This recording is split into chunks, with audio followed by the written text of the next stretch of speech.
All right. Good morning, everyone, and welcome. My name is Michael Thompson, City Councilor, and I'm the chair of Confronting Anti-Black Racism Advisory Committee. The committee secretary has confirmed that we have quorum, so I'd like to call meeting number 5 of the Confronting Anti-Black Racism Advisory Committee to order. Um, this meeting is being held using the city's WebEx technology with members and staff connecting by video conferencing or calling in. Because we are meeting remotely, we ask for your patience with any delays and technical issues. Members of the public can watch the meeting streaming live on YouTube at youtube.com/Toronto City Council Live. We ask we ask for your patience because we may have some challenges with the technology today. We have one registered members of the public as a speaker on item CR51, which I will read out shortly. I would like to remind all staff and invited participants to keep your mics muted and your videos off. That's staff members, not members of the committee.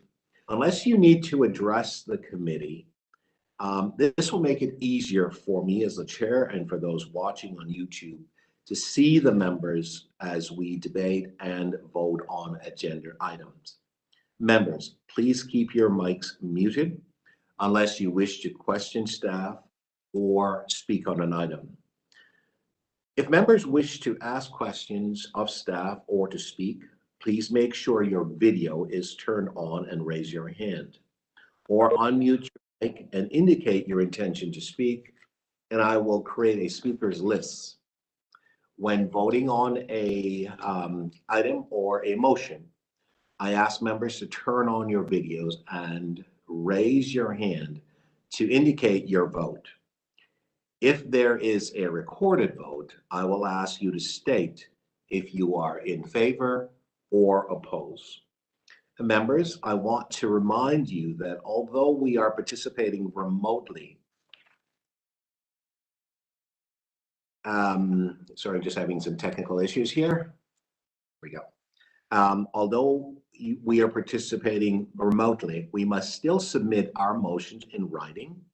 The clerk's staff are available at kbrac at toronto.ca to help with motions.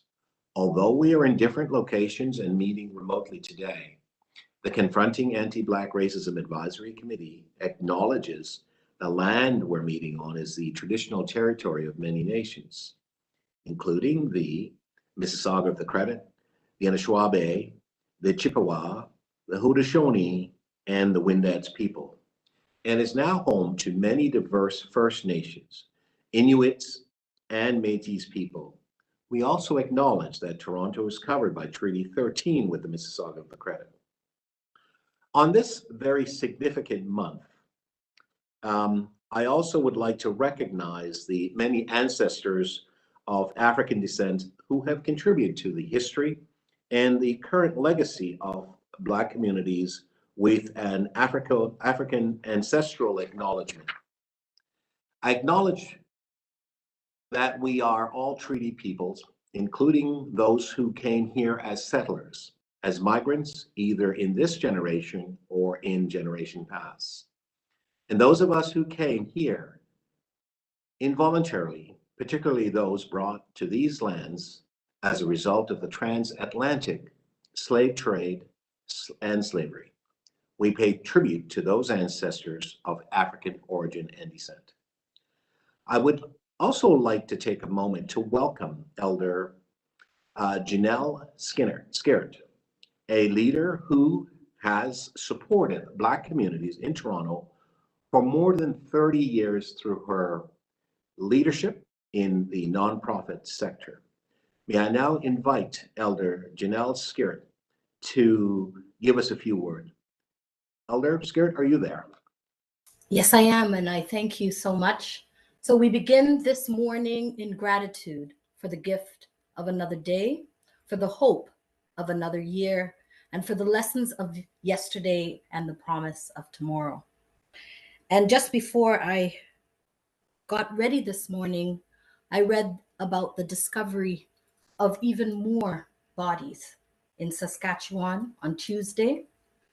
And so we begin the day with those children in our thoughts, with the Native people, the Indigenous people of this land in our thoughts. And then I had another thought, and that was about what about all of the bodies on the continent and all the bodies of the residential schools where African people were also kept. And so we share a common history, a common experience with colonialism. And so we recommit to working for the liberation of our people. And so this morning, those are all the things in our thoughts. We are in gratitude for life. We are in gratitude for the opportunity presented by this African Heritage Month, Black History Month, by February, with the hope of spring, hopefully soon coming. And so I'm going to pour a libation today in the Akan tradition. And so I will begin. Onyame, Onyampong Pong, Obadje, our creator, the omnipotent, the all-powerful. Nsa, drink and quench your thirst. Ananse Kokurutu, the great spider. Asaseya, Mother Earth. Abasom, the elemental spirit. We give thanks. Nsa. Nananom Sumanfo, the ancestors. It is your daughter, your sister, Abena Janelle, calling. As we take this month to remember the teachings of our glorious past, we honor the ancestors on whose shoulders we stand. We remember that our success has been paid for and that we are the manifestation of their dreams and hopes, and we are connected. We are thankful for the wisdom of Ubuntu, the Ma'at, and the Ngozo Saba, as well as the many other teachings that guide us. We offer a drink to quench their thirst as they work on our behalf.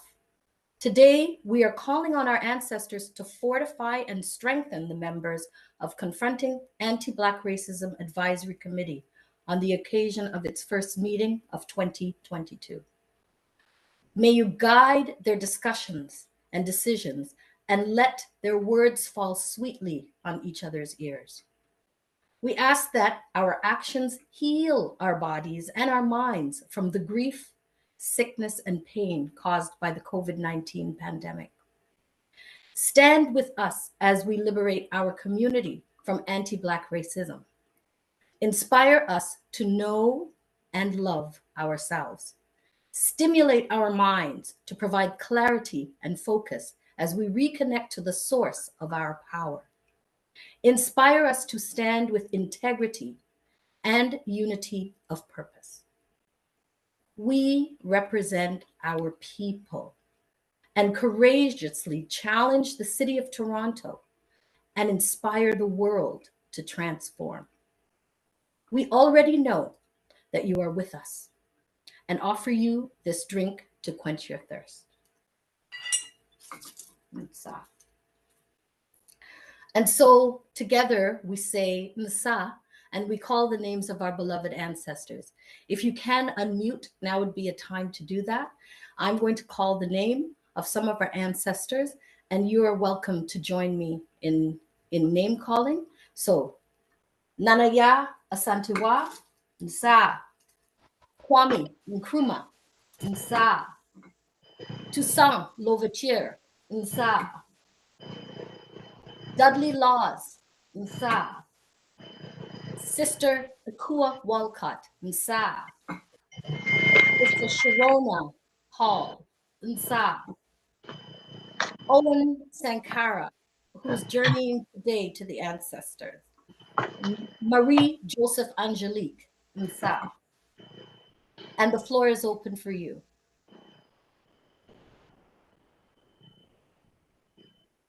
To call a name of an ancestor for us. Onesimus. Nsa. Edith Reeves. Nsa. Walter Rodney. Nsa. Viola Desmond. Nsa.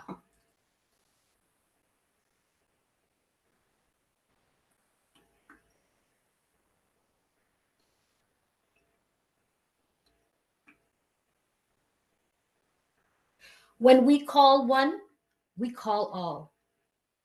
And so the names of those ancestors that remain on our hearts at the tip of our tongue, we call you now and we say, drink and quench your thirst. Nsa.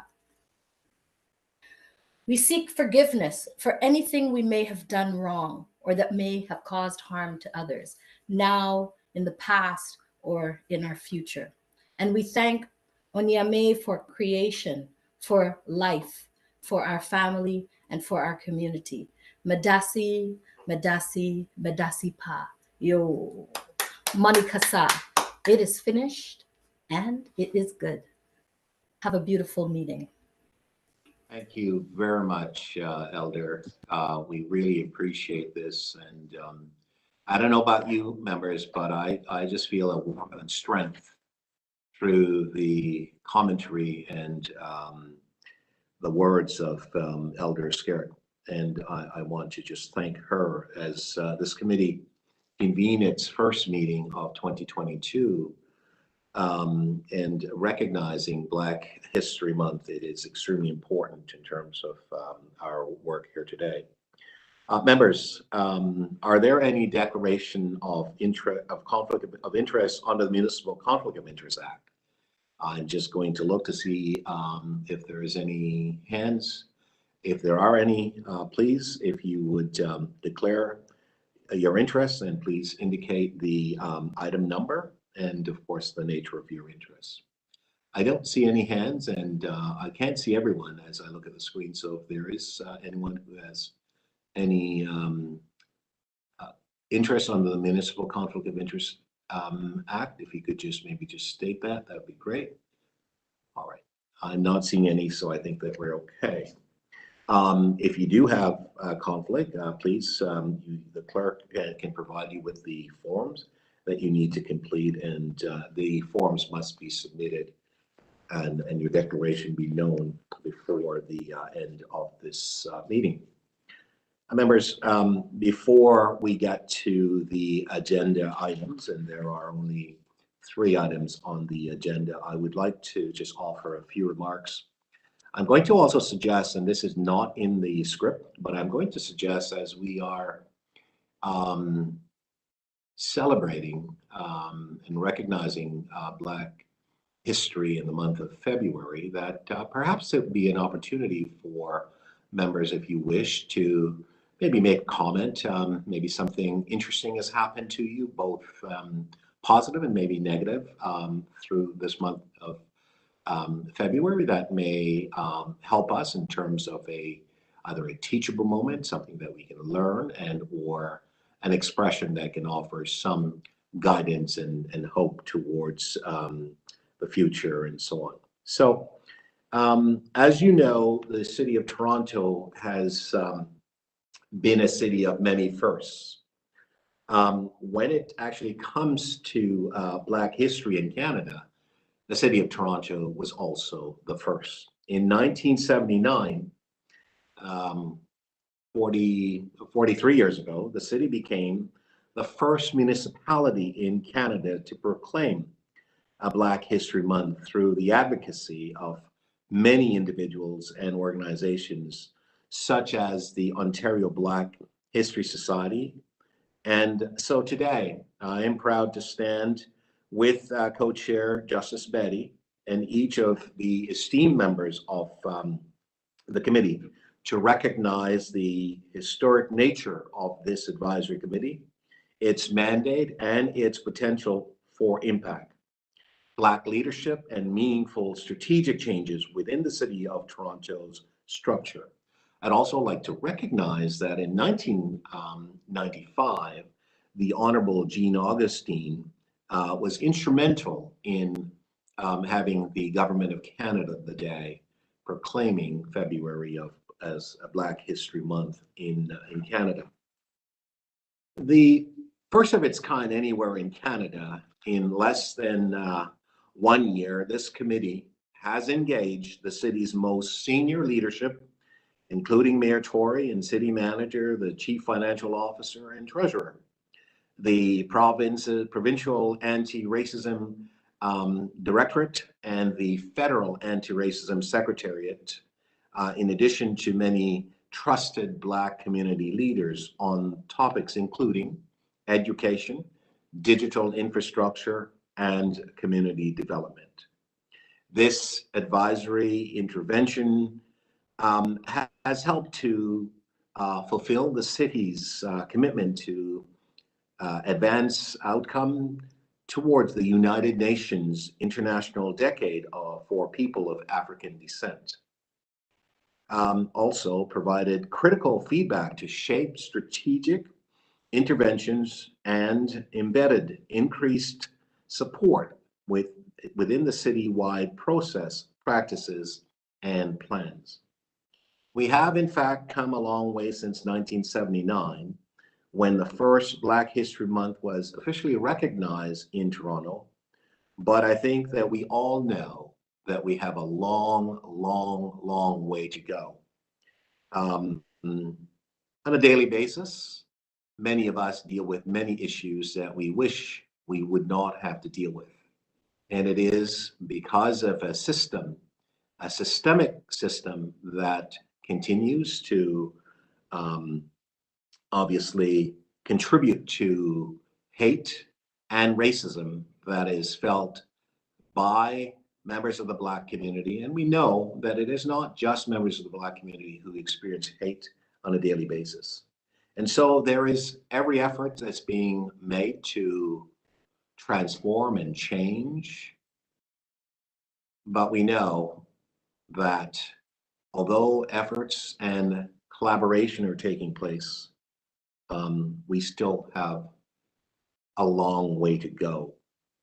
So I would like to take this moment, however, to honor and recognize and elevate the incredible histories and leadership and legacy of activism on which this committee, the work of this committee is built.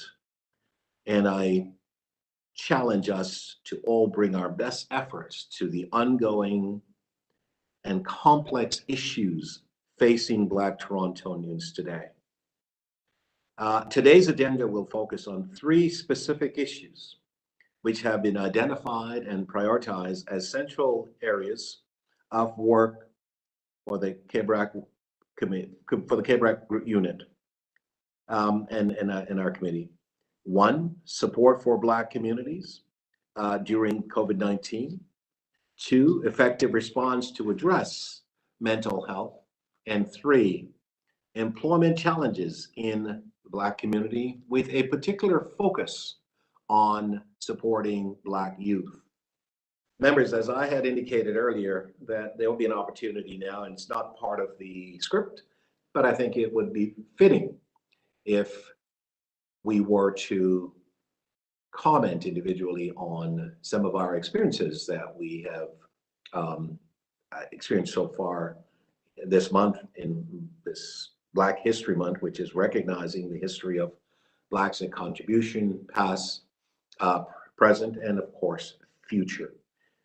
We know that there are challenges on a daily basis in our city, and there's a tremendous amount of work, leadership to try to affect that. The mayor and many others and so on are definitely interested in better outcome. And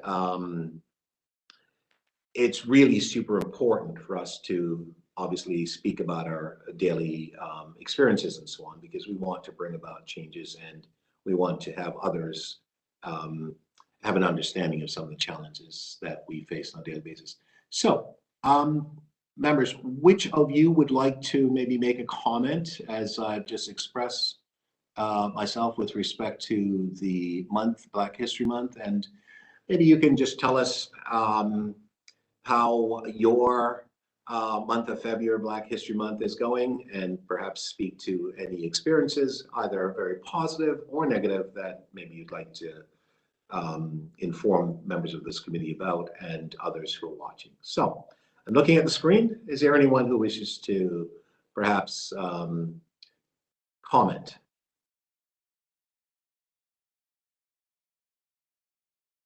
Halima, did I see your hand up? Okay, great. Please, you may begin. I guess Just take a couple of minutes. Go ahead. Okay, hi, Rudy. Something I'll share this evening, I do a monthly caregiver circle for Black caregivers who have individuals who they give care to who are on the autism spectrum. And one of the reasons why we were able to create that space for Black caregivers is acknowledging that we do live in a society where anti-Black racism does occur. And the beauty of that circle really has been the support, the laughter, the compassion, and the recognition that all the parents share and all the caregivers share. So I wanted to acknowledge that there has been opportunities to create spaces to directly confront and to materially affect the lives of individuals on like a day-to-day basis as well. I know we're looking at like broader, but I like to mix the macro and the micro. So I'll share that. Love the experience. Thank you very much. That's very helpful. Anyone else? Co-Chair Betty, go ahead, please. So I'll share an experience that was actually as recent as yesterday. So my sister Nia and I have had the great fortune of speaking to numerous high schools over the past couple of months about the work that we do in terms of inspiring and motivating young people to get involved in their communities and take action. And we've been doing many of these speaking engagements during the month of February within the context of Black History Month. So yesterday we were invited to speak at a Catholic high school here in the city. And, the meeting began with actually a prayer for the Black community as well as a land acknowledgement, at which point the mic was handed over to my sister and I. We began our presentation. And within a couple of minutes of my sister and I kicking off our introductions, we noticed that there were some strange noises coming across and people were going off of mute, and we didn't think too much of it. We just, we were given the co-host privileges. So we went ahead and muted them periodically, but people kept coming off of mute. And what started off as a confusing noise turned out to be them saying the N-word multiple times over in rapid succession, basically yelling at my sister and I. And we just continued to keep muting them. While my sister was speaking, I would mute. While I was speaking, she would mute. And we continued through the presentation. And then that audio trick turned to them taking the annotation pen on Zoom and scribbling on our presentation, at which point I cleared the annotations and continued with the presentation. And while it was quiet for perhaps a moment and there were no odd activities, we then noticed that the Zoom chat box was showing that hundreds of messages were being sent. And we decided to open up the chat box during our presentation and saw hundreds of messages with the N-word and other expletives and profanities. And at this point, I had tears in my eyes, but wanted to keep going through the presentation. And ultimately, we made it to the end, the final slide, and my sister, who's 20 years old, took it as an opportunity to talk about the resilience of Black people and the importance of persevering, even in moments of extreme opposition, hatred, bigotry, and outright racism. And I think what was especially challenging about that moment, in addition to being, in a situation where we were made to be victims of a hate crime, was the inaction from the part of the teachers. Overall, this was a presentation that lasted a full period. It was an hour and a half long, and swift interventions were not made by teachers. And with hundreds of students watching, many of them Black, it truly broke my heart that within what should be a safe space, such as a school in downtown Toronto, the students could not be protected in that time. And we got messages from teachers and strangers later on in the evening saying that students were crying all throughout the day following the presentation. And while my sister and I, of course, were frankly called the N-word and other things on a regular basis and have been exposed to those types of things, it was really, really, really challenging to think about the traumatic event that transpired from the perspective of the students. So while we think about Black History Month, and I think especially everyone on this call looks at Black history as something that should be celebrated 365 days a year, the incidents that happened right here in downtown Toronto yesterday are again a testament to the importance of the work of this community, this committee, and a reminder to anyone who says that anti-Black racism is a thing of the past, or that Canada doesn't have these problems, that those statements could not be further from the truth. So, of course, we'll be taking the necessary actions as it relates to this hate crime, but I do thank the co-chair, Deputy Mayor Thompson, for prompting that question in terms of reflections on Black History Month, and I thank all of you as committee members for allowing me to share this experience and be vulnerable during what has certainly been a difficult 24 hours. Thank you very much, Co-Chair Betty, and just to let you know, we are with you 100%, and I will continue to speak with you on this issue. I didn't ask though, what grades were these students that you were speaking to were in? They were all high school students. So from 9 to 12? 9 to 12, yeah. So it's a full school, okay. And I'm not asking you to name the school at this point because obviously we'll follow up, but can you just maybe just illustrate or tell us a little bit about how you felt?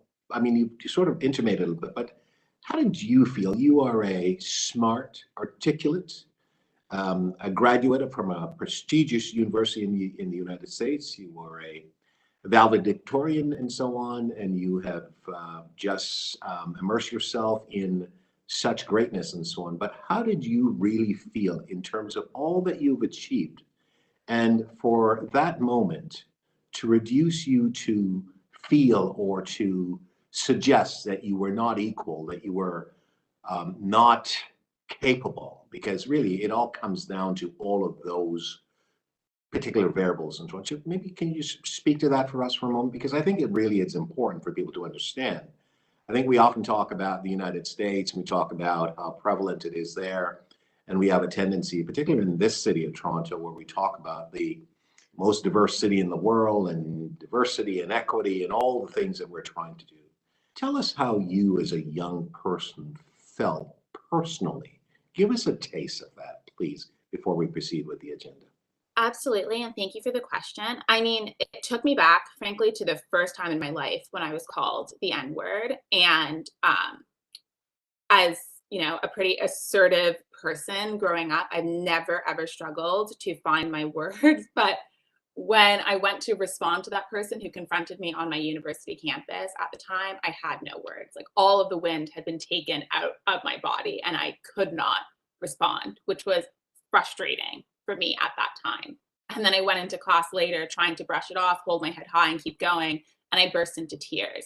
I think that as we all know on this call, that word in particular cut so incredibly deep. And for me, as a relatively unemotional person, to strike something so deep in my core and in my soul. And the sick irony, honestly, that this happened during any situation, but especially during Black History Month and during a presentation by my sister and I, which is about, frankly, inspiration, the power of dreams, taking inspiration from history and using that as motivation to think about the path forward. Such an outright positive thing. And for my sister and I as young Black women to be seen as targets and to be seen as threatening, and therefore to have these hateful things issued against us is such an interesting experience that I think says so much about where we are in society today and the work that remains. So I felt incredibly overwhelmed as a big sister in that moment, not being able to protect my younger sister,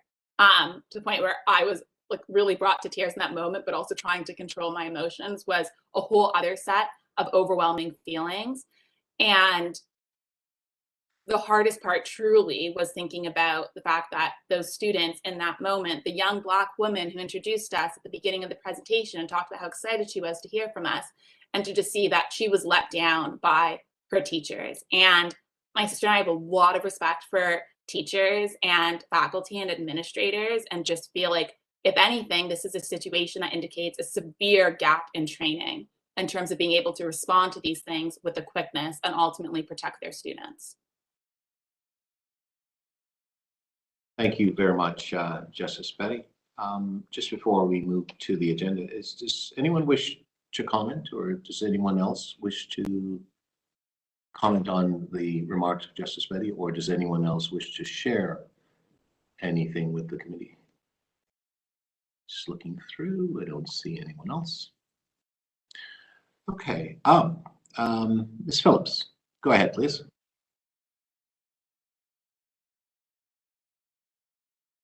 Ms. Phillips, we can't hear you, and it doesn't seem as if you're muted. It seems you're unmuted, but we still can't hear you.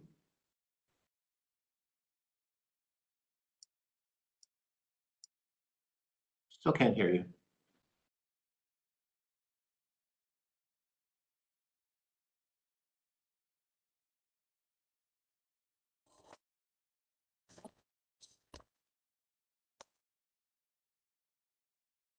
I think we can hear you now. Could you maybe just do a mic check, please?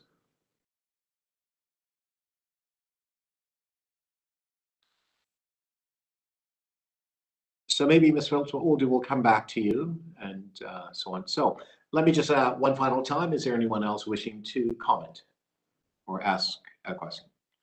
Okay, seeing none, we will now move to. I think Justina. Sorry. I'm sorry, is that Ms. Phillips speaking? No, actually, I want to say something, Councillor. I'm sorry, who is speaking, please? I can't see. It's Justine. Can you see me? Hi, Justine, go ahead, please. My video is on. I just want to say how enraged I am about what Justice has just shared. It's really disheartening to hear. And Justice, I really sympathize with you and your sister, and really beyond touched. And as I was listening, I was trying to hold my emotions, and I hope I'm best able to say what I wanted to say. I really sympathize with you, and I know being called the N word is one of the worst things, and it's not something that any of us should ever have to experience. One thing that I wanted to mention, I attended something yesterday that was quite interesting. I attended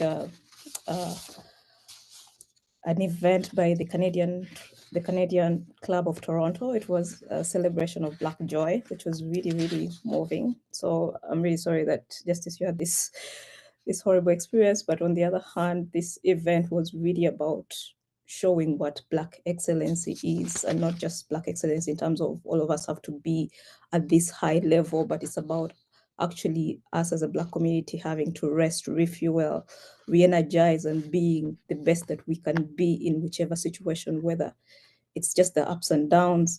And it was talking about really a celebration of Black creativity, Black leadership, Black agency.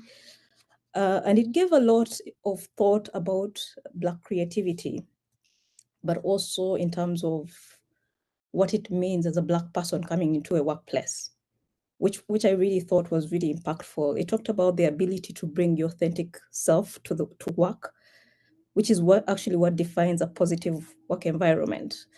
And the need for Black spaces at work to improve workspaces, and those spaces to be actually led by the Black community, because we are seeing a lot of these days. There's a wave of DE&I, and especially in Black History Month, they keep on calling us from the Black community to be on these platforms where they're talking about DE&I, but it's actually not something that, is coming from the roots. It's something, that is a bit superficial, trying to use a certain platform to advance this agenda, but without actually tackling the root. And in most of the discussions, they actually said, sometimes you talk about authentic, a positive workplace, but you're not looking at what the nuances of certain things are, what is the language, what is the narratives.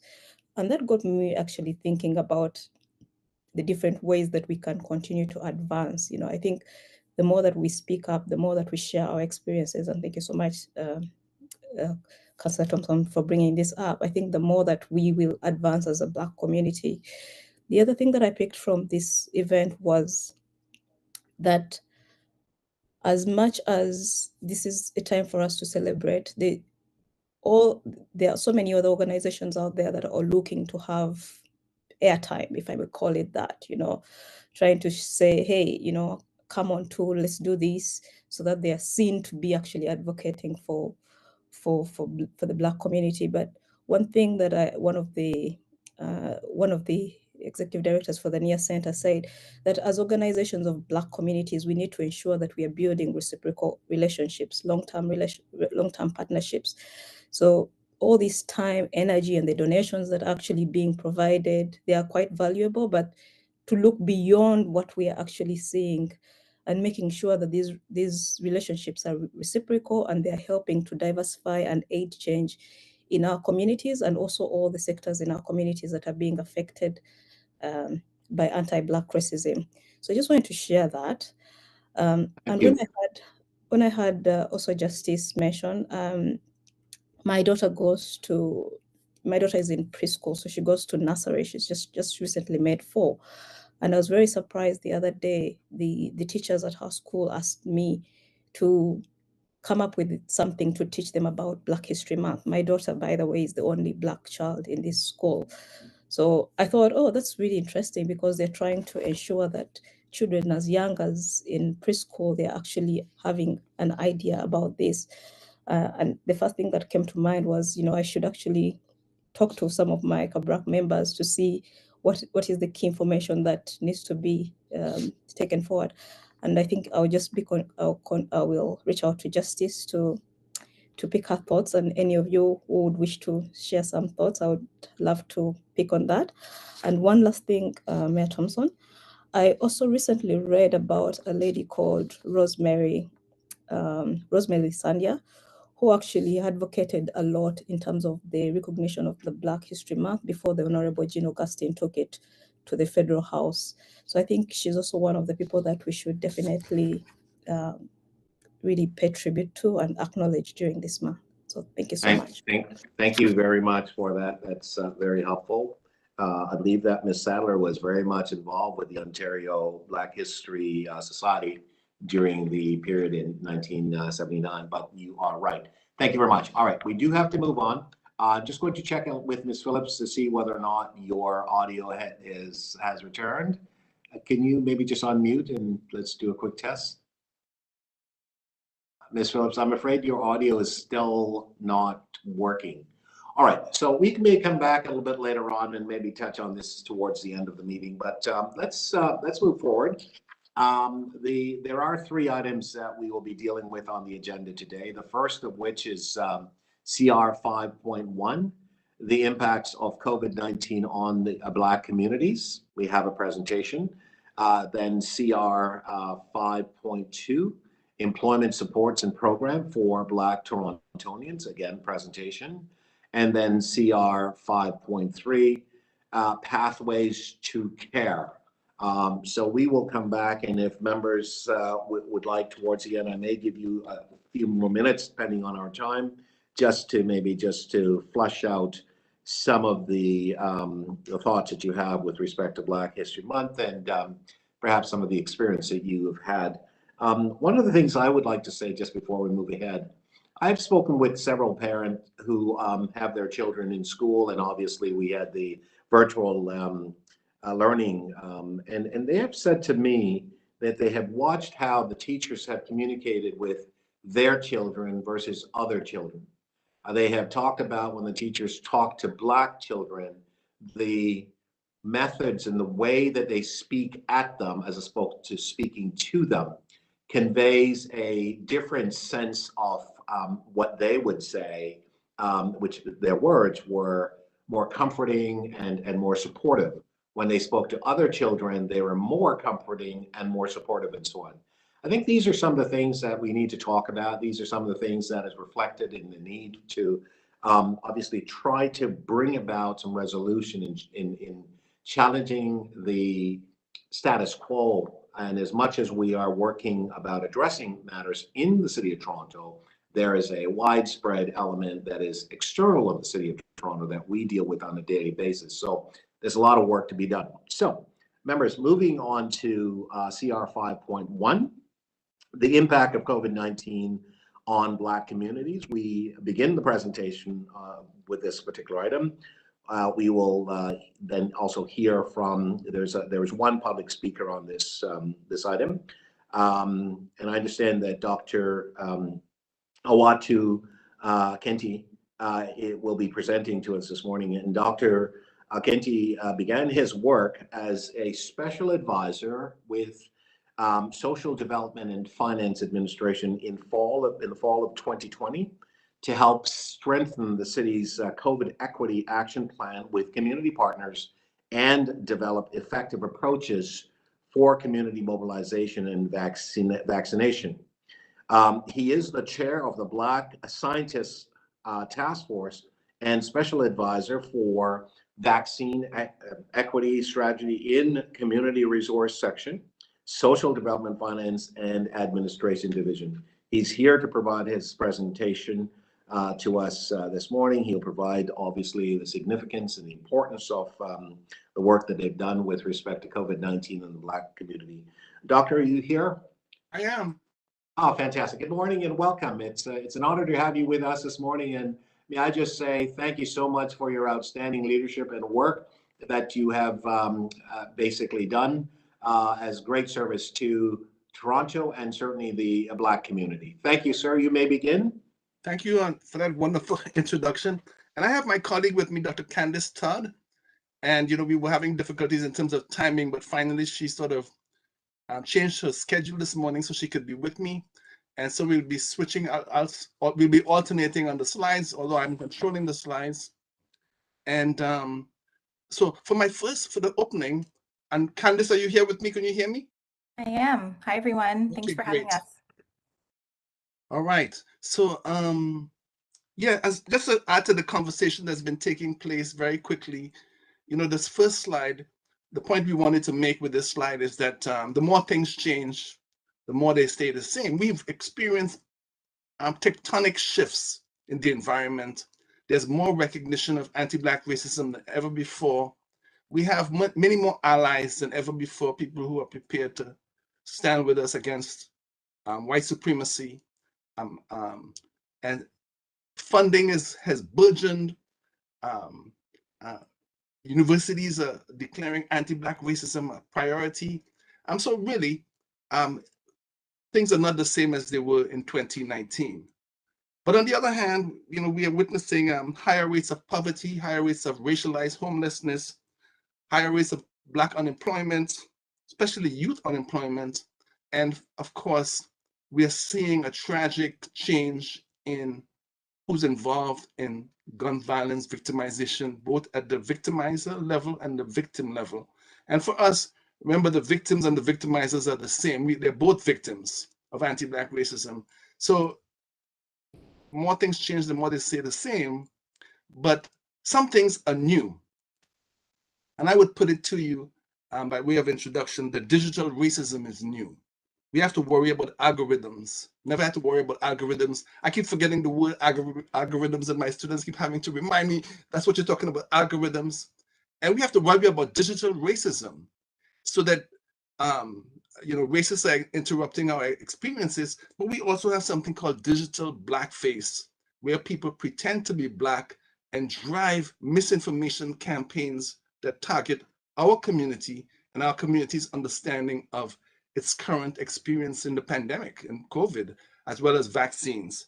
And there's one particular thing I personally experienced, which I want to bring to you in terms of this digital blackface. I get a lot of pretenders writing me, particularly the university email, accusing me of betraying Black people. But the language they use and the framing, I actually feel as though 90% of them aren't Black. I figure maybe there's 10% who are Black, but 90% aren't Black. But they giving me a hit, thinking that the hit will be harder if I think it's coming from a Black person who's questioning my loyalty to the Black race per se. So, you know, it's changed considerably, but to some extent, some things are new. And one last point, we shouldn't assume our community understands anti-Black racism. There are many more Black people sympathizing with white supremacy as expressed in these protests, these truckers' protests, than you would believe. And I was very surprised and actually taken aback when I was in a discussion last Thursday. And the amount of people who sympathized with the truckers and didn't quite appreciate what the symbols, the Confederate symbols, the Nazi symbols meant to us, as well as other groups. And I'll leave it there and turn the next slide over to my colleague. So today we are recognizing 9 fundamental lessons from the Black pandemic experience. And it begs the question, why 9? Why not choose 10, for example? It's a round number. Well, as most of you may know, in Caribbean culture, when a loved one passes away, 9-night is the time that we set aside to mourn, to celebrate the loved one who is no longer suffering in life, and for those who have lost a loved one, to heal. People bring food, drinks, and music because this is, after all, a celebration. On the 9th night, the spirit of the deceased passes through the party, gathering food, saying goodbye before continuing on to its resting place. Stories about the deceased and positive memories are shared along with prayers. Games such as dominoes are played, and there is the singing of hymns, soca, kaiso, etc. The concept of 9-night has paralleled the Black pandemic experience, and it is why we've chosen the number 9 today. COVID has given us much to mourn, but also to celebrate and to heal from. So you hear it, mourning, celebrating, and healing. It's what Black communities right around the world have to go through coming out of this pandemic. And as we come out of the pandemic, we have to actually pay attention to variables that made the pandemic a terrible racialized experience for people of African descent right across the Western Hemisphere in particular, from Brazil and Colombia through Trinidad and Jamaica, right up to Haiti and up to North America, to Canada and the United States. And what made us particularly vulnerable were chronic conditions: diabetes, hypertension, heart disease, asthma, conditions which have a huge prevalence in the Western Hemisphere that's actually not the same in sub-Saharan Africa. And it speaks to the role of social determinants of health, speaks to the role of systemic racial discrimination, which weathers Black bodies in unique ways, so that even at the chromosomal level, we age differently despite ever-present health. And the Black Health Alliance of Ontario reported that from 2001 to 2012, and that's the most recent sort of data that I could access, diabetes was doubling among Black women from 6% initially to 12%. Black women were developing a higher risk of developing cardiovascular diseases, catching up to Black men and surpassing Black men. So there was this gendered experience taking place. Indeed, so much so that Black women by 2012 were reported to have the most dramatic or drastic increase in rates of high blood pressure, which is a result of stress, socioeconomic pressures, and what have you. And over to mental health and addictions, we also knew that people of Caribbean, East and West African origin were presenting with psychosis as much greater rates than genetics or biology would suggest. 60% more likely to present with psychosis than non-Blacks. And this is Blacks from Africa and the Caribbean. So what's striking about that is that among the mental health problems, the one that's really supposed to be biological is psychosis. But here you have a situation that defies biology, which says that psychosis as experienced by Blacks can't possibly be a biological experience, but must be a response to systemic racism and the social determinants of health. Over to you. We've also seen that substance use risk was also very present in the Black community, and this has been a means of coping for many people. And it's due to the, again, inequitable social determinants of health, racial discrimination, as well as stigma. A recent study highlights that the understanding that social vulnerability to substance use and substance use disorders is multifaceted and occurs across different levels of influence, including individual, interpersonal, community, and societal. It also highlights that socially based stressors play a critical role in creating vulnerability to substance use and substance use disorders. And as such, this deserves greater empirical attention to further understand why it gets under their skin. So we're seeing that you know, stress really impacts substance abuse risk, and the Black community has been under, I'd say, a greater amount of stress. So there's stress, but there's also the impact of socially toxic environments, discrimination, and racism. In general, COVID has amplified addiction risks in our community, including the risk of opioid use. And this is something that has been endemic on its own, but not often highlighted in the Black population. So in essence, we have to be cognizant that opioid risks are also racialized as a consequence. Now, we already know that COVID, the pandemic, the lockdowns, the socioeconomic cost has disproportionately affected Black workers, Black people who have lost their homes, who have become homeless as a consequence. So Black unemployment has surged. We're in the pandemic, so we don't have that data enough to draw on. But we know that from previous recessions, 2008, 2009, there were two phenomena that we can expect coming out of this pandemic, which we have to plan for, which you have to plan for. One of them is that, of course, everyone experienced a surge in unemployment, all groups. In the US, we have race data from the US, so we know in the US, white unemployment went up by 4%, but Black unemployment, as a result of those recessions, went up by double that, 7 to 8%. We can anticipate double effects, which is important. Similarly, white wealth declined by 16% because of the previous recessions. We can expect Black wealth to also experience similar declines in Toronto and Canada. It declined by 53% in the US from what the race data shows.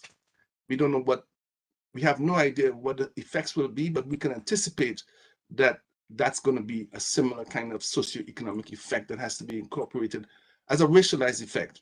And what's important on this is that the literature says, or the literature reports, that leadership matters, that having leadership that's committed to social justice mitigates some of the consequences from recession-induced adversities, that you can actually have leadership that recognizes anti-Black racism and incorporates anti-Black racism into its risk planning, into its mitigation strategies for socioeconomic consequences. You will reduce the harms that Black people experience.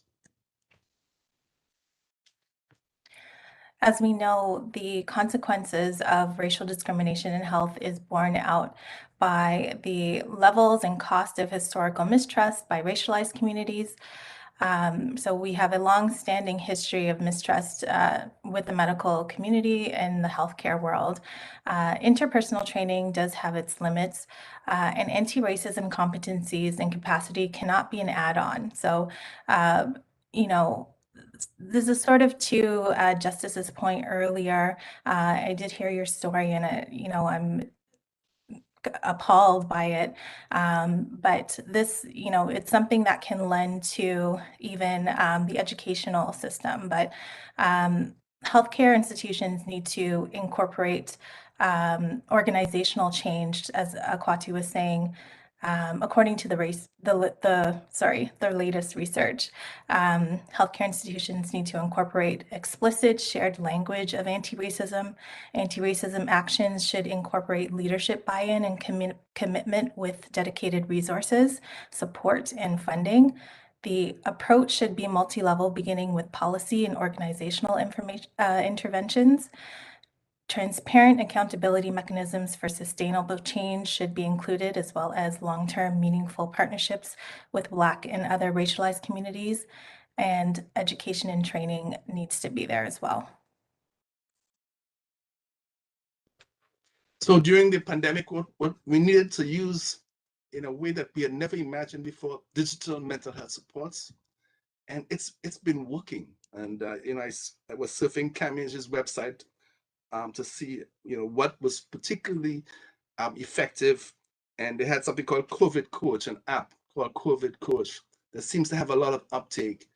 The only issue is there's not enough apps, and there's few racialized apps, particularly around mental health interventions that work, like culturally adapted cognitive behavior therapy, which are actually being expanded across the world, in Africa, in Latin America, and which we need to do ourselves for our population, especially coming out of COVID, where we can expect that because our children experience some of the greatest consequences of those school disruptions, more absenteeism, because their parents work 2 and 3 jobs. So that's home support just wasn't there because of socioeconomic realities. We need to be prepared to address that. And the only way in real time to sort of scale up our efforts is through the incorporation of digital supports, such as apps. And our teenagers have phones. We need to be able to use those phones to address some of the educational and health gaps that we can anticipate from the pandemic.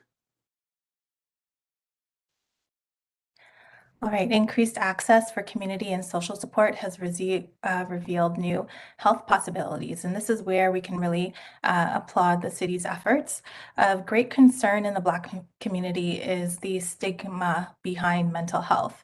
What has been brought to light during this pandemic is, yes, there has been an increase in anxiety and depression, but there has also been a reduction in mental health stigma and getting the necessary help where accessible. Gaps have also been closed due to community supports provided during the pandemic. What we have seen with children in schools is that we need educators to take steps to reduce inequities, saying that schools cannot solve all of society's problems. So this is actually, taken from a policy briefing, but we know that educators need to take steps to reduce these inequities. And this is sort of speaking to Michael's point earlier about talking at Black children. We must ensure that schools do not magnify existing inequities and that curriculum and assessment actively draws on and rewards diverse backgrounds, settings, and experiences. And the Globe and Mail recently pointed to ways in which private schools have been mitigating these risks. They have seen a decline in mental health and well-being. As new research links the pandemic with the declining mental health and well-being of Canada's youth, private schools have actually been excelling. And this is a story of optimism and opportunity, and it's one that parallels the city's efforts to stay connected to vulnerable communities, and to do wellness checks and provide enhanced access to mental health supports. We know there is a degree of effort currently underway, and this must be maintained into the early post-pandemic era.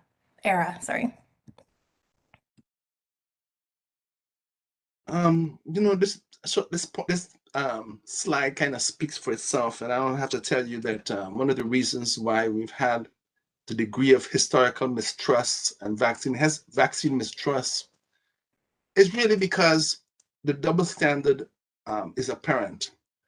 Billions go to vaccines, but millions can be spent on sick days, 10 sick days, and wages, universal income. But these are things that keep people healthy. The social determinants of health really matter for Black people, who also, on top of just regular low quality social determinants from housing, income, employment, income for, getting less pay for the same jobs. On top of that, you have to deal with racial microaggressions in the workplace, racial microaggressions which aren't taken seriously and addressed. So strangely enough, from the US, we've learned that many Black people are sort of hesitating to go back to work. A larger proportion of their white peers feel no worries about, they want to return to work. But significant numbers of Black employees in the US, particularly in the IT sector, which is where the studies have done, are dreading the return because of microaggressions. And thus the need structural protections that lend substance to anti-Black racism policies in the workplace. So this slide essentially says that one of the silver linings in this time has been time with family, especially children, and it should be fully used to boost our children's confidence, as educational systems have a hard time doing this. Spending quality time with children is essential for their healthy growth and development. Children can even acquire behavioral disorders if their parents do not spend enough time with them. And we see that we have seen that Black communities risk this potential where they're working 2-3 jobs, working overnight, and haven't had that opportunity to spend with their families, as Akwatu was saying. So this time has really, been able to give this some light and shine or highlight the need for this family time, especially in the Black community. Parents can also suffer from disorders if they don't spend enough time with their children. More stress and anxiety, for example, about not fulfilling their expectations with work, with family, and all of the things that we have to do. The best thing you can give your children and your family is quality time. Right now, it is reported that most families spend only about 8 hours a week on average pre-pandemic, 8 hours. Now that we have no choice about being together, let's turn that time into an opportunity for quality interactions, not just watching TV, busy reading or staying on the phone or on your devices, but by interacting, playing, talking, and sharing with each other. And I have so much more I would want to say on this particular slide as well, because Yeah, go ahead. some of our parents suffer from maturity disorders, where they have to party, they have to fed, they have to dress, they have to be out there, and almost in a competitive way with their children, and it's not working. It's not working. And I know that it's very difficult given socioeconomic stress to focus on parenting as a skill set, but we have no choice because the environments are hostile. The environments are hostile, and when you send out the children to a hostile environment, what works is to prepare them for that hostile environment. And the literature from the States indicates very clearly that Afrocentric preparation is a protective factor for children when they encounter racial discrimination or racial microaggressions in school settings. So we have to actually take this stuff seriously as protective factors more than ideological issues related to where you stand on a particular topic. And, wanted to sort of talk about laughing and humor in the Black experience. Nowadays, when I walk down, I say, sometimes I greet people and they don't greet me back. But I remember back in the day, every time you see a Black person, you had to greet them. And when they greet them, there's a welcome, and there's a laugh, there's jokes. But that humor, which has sustained us through cyclical periods of oppression, sometimes doesn't get enough attention and focus as a critical determinant of our survival. Humor has been integral to our survival because we've been in situations where you look at it and you're seeing hopelessness galore, and then you have to laugh at it because it's too much. And I had a joke. I don't even know if it's funny, but let me try it anyway because I call black humor. Did you know the KKK were actually the first people to celebrate Black History Month? If they saw you and you were Black, you were history. Anyway, laughter is one of the best medicines. Laughter actually strengthens your immune system. We've heard a lot about immune systems during COVID. Laughter boosts your mood, diminishes your pain, protects you from negative health effects of stress. It can decrease not just stress hormones, but increase immune cells, infection-fighting antibodies. You heard a lot about antibodies during this COVID epidemic. Laughter strengthens your antibodies, your T cells. It's relevant to all our current concerns. Feeling overwhelmed, hopeless, and unfocused, we need to switch gears and emphasize humor.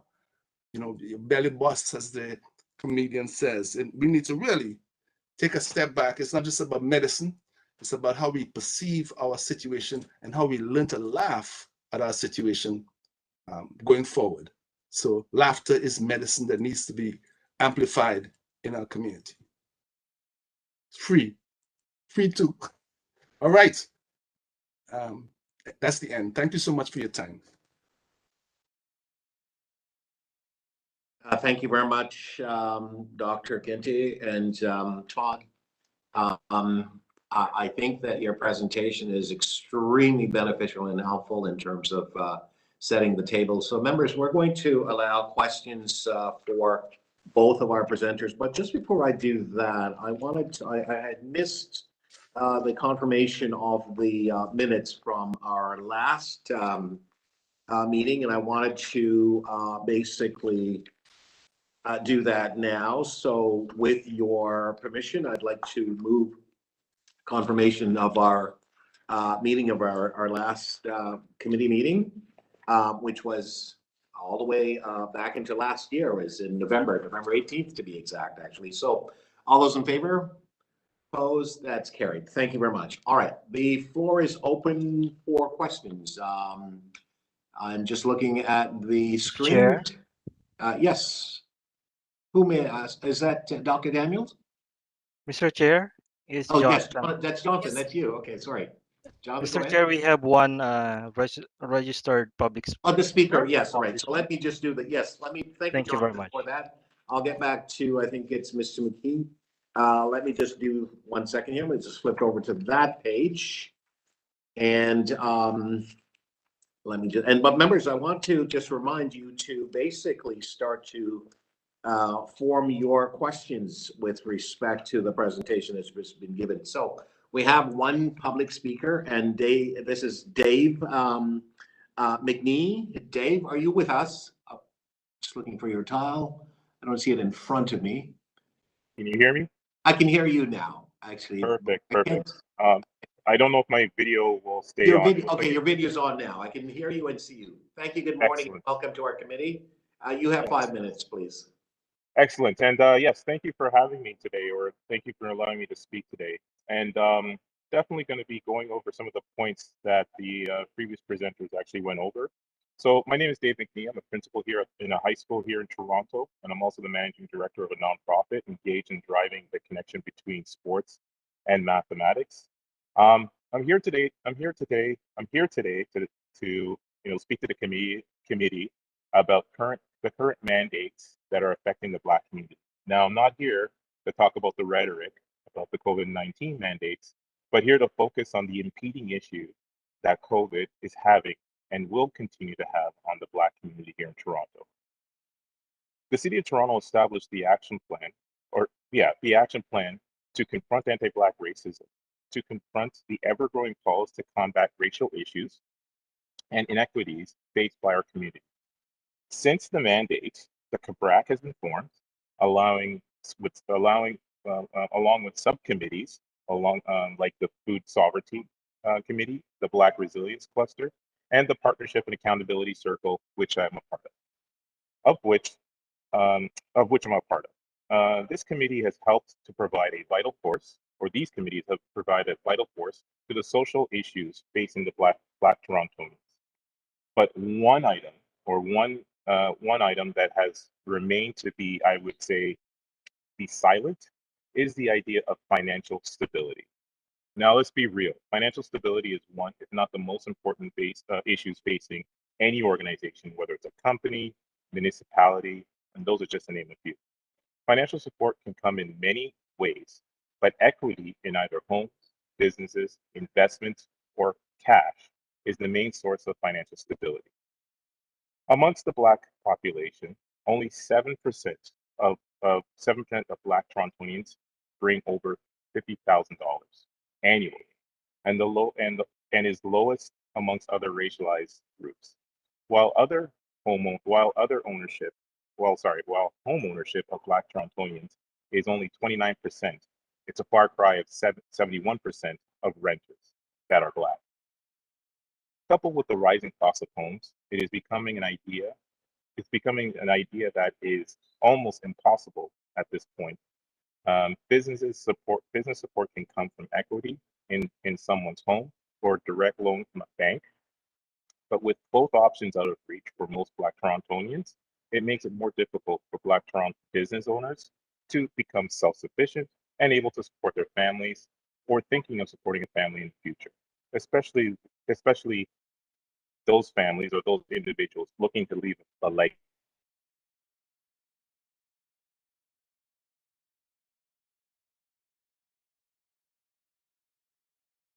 Mr. McNee, your video has frozen. My The last video. word we heard was expecting to leave, I believe, a legacy. Yes, can you hear me now? I can hear you. You have, Oh. yeah, we've stopped your time and we'll start it again. Maybe you can turn your video off and then proceed to speak, please. Let's see how we. Oh, okay. Go ahead, please. All right. Clerk, if you Where can did I- start the time, please. Okay, so I'm going down to legacy. Okay, every dollar is vital for every living, for everyone, for every day living at the end. Sorry, I'm just trying to catch where I was here. Okay, yeah, especially where a legacy of wealth is possible. The idea of an investment beyond a pension is difficult to secure, as every dollar is vital for everyday living, and at the same time, and the same goes for cash in the bank. It's difficult to save when prices are so high and are now reaching inflation levels not seen in the last 40 years. Now, taking in that we are at 2 years into this life-altering pandemic, the Black community will be coming out of this pandemic not in any better shape than we actually entered it into. Now, understanding the understanding the action plan to address anti-Black racism was solidified recently. The CARB was established by the City of Toronto to combat these issues and other issues prior to the COVID pandemic. And as such, 4 focus areas: employment and entrepreneurship, education, housing, mental health, along with policing and criminal justice, are essential areas that we need to nourish and support in our post-COVID reality. Now, in regards to mental health, which is what the previous presenters went through, it is a significant step forward that we have identified. It is in our Black community. You have 30 seconds, sir. Perfect. Okay. But with what I've mentioned, it has become a growing issue during the pandemic due in part to the job loss of financial losses of financial uncertainty. After speaking with people in the community, I'm taking and talking about my own experience. We definitely have to make issue to combat this. Now, I did have more to say, but I'm just going to be going over to the recommendations, which is a path to homeownership, similar to what was instilled after World War II to encourage homeownership, a rent-to-own policy or action like the one being proposed in Lawrence Heights, a business relief program that would help ease restrictions on Black-owned businesses and those who operate nonprofits, and creating a financial institution like a credit union, but a little bit more in detail for people from the African diaspora that would act as a network and which are situated in high priority neighborhoods. Unfortunately, I wasn't able to go through everything, but thank you, sir. Thank you.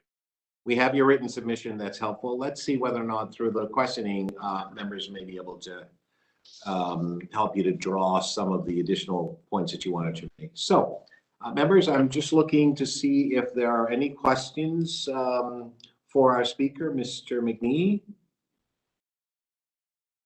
I can't see everyone on the screen, so I'm trying to scroll through. I have a question. Is that Coach? Is it what? Just Junita? Oh, that was Justice. I can go Oh, after her. okay. Well, okay. Justice, can I come back to you and I'll get to Juanita first, please? Go ahead, please. You have 5 minutes. So this was for the this was for the speakers, the previous ones that we're talking about. So can I do this? Can I get back? I'll get back to the speaker, the 2 presenters. Okay. Just a question for the speaker now. I'll go back to the presenters shortly, okay? Okay, gotcha. Thank you. So say that. Okay, go ahead, please, Justice. Do you have a question for the speaker that just spoke, or the presenters, or both? For both, but I'll start with Mr. Okay. McNee, if that's Start okay. with Mr. McNee first. Thank you. Go ahead, please. You have 5 minutes. Mr. McNee, thank you so much for your presentation and specifically the context that you shared around the case for change and interventions.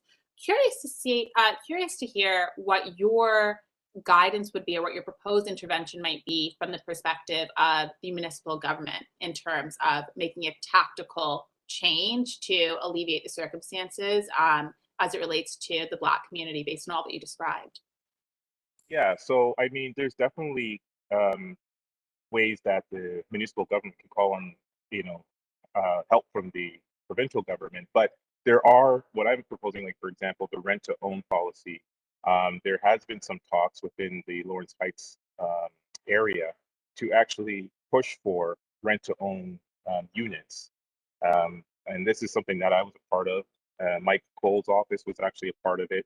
And instead of actually having people, there's new units that are being thrown up in the Lawrence Heights Lawrence Heights area. There's a condominium, and right beside it, almost identical to it, is rental units, and majority of it is actually occupied by Black residents. And I believe it's Toronto Community Housing. So instead of having a legacy of Toronto Community Housing where people are just living, sometimes some of them are living in their 40 years, let's find a way to get these individuals on a path to home ownership. So, you know, again, one of the ideas here is proposing that the rent to own policy, which is in the purview of the city of Toronto. There's been many situations that have called for it. They tried to do it in Regent Park. Unfortunately, that was not successful. Other options, again, if you want to, are you asking only for the rent to own or any other ideas? More broadly speaking, based on all that you Yeah. presented. Yeah, so I mean, to provide assistance, especially to business owners, I'm talking about myself here, and I know many other business owners who've had a struggle through the pandemic. Is there anything that the city can provide? Yeah, there's been grants, there's microloans that they can provide, whether it's, you know, something that the city of Toronto had for energy efficiency, providing loans for buildings who are, or owners who are looking to build out or provide energy efficient, how can I say, ways to save energy. So there's definitely many things that the city of Toronto has in their arsenal that could support Black business owners. And then something that I believe it's been in discussion, but this is something that would definitely help um, a lot of people, a lot of Black Torontonians, especially from the African diaspora. It's hard to get credit. It's hard to get loans, especially with the calls for higher interest rates. And you know, I haven't done the numbers lately, but in terms of Black business owners, they didn't have any equity to start with. So to actually have anything in terms of a credit, a strong credit base, going to a bank and looking for a loan is almost impossible. So if there's a way to create a network of financial institutions, I use credit unions as an example, but in these high priority neighborhoods, acting as a network to provide assistance to people who are looking to, you know, get into their first home, looking for money for their growing business. Not money, you know, to anything else really, but just to further those needs. It's really to support and provide a long-term legacy plan. And the last thing I'll say here, the city of Toronto could call on, you know, help from different levels of government. Something that happened after World War II, the path to home ownership. We were talking right now about possibilities of home ownership right now. Is there anything that the city of Toronto could do to get members of the Black community into their first home? I'm pretty sure if there was a discussion about it with different levels of government, it could be possible. The city of Toronto does have a lot of leverage. It is one of the biggest cities. It is the biggest city in Canada, and providing, you know, a platform for individuals to look to them as a guiding hope. And something I wasn't able to go over, the legacy of social assistance is mounting, and something I said, you know, this framework that has been created is great. We need it. We finally have it in our grasp to make something, you know, change for our community. But how long will it go on for? Is it going to be 10, 20, 30, 40 years, maybe 50 before we get it right? So, looking to reduce the dependency on the city for social assistance and actually putting financial, real finances and real equity in the hands of Black Torontonians is a way more, prudent example of getting out of this rut that we are continually in. So, hope I'm answering your questions there. Thank you very much. That was your last question, Co-Chair Betty. All righty. So thank you very much, sir, for your response to the questions. Let me see if there are any more questions.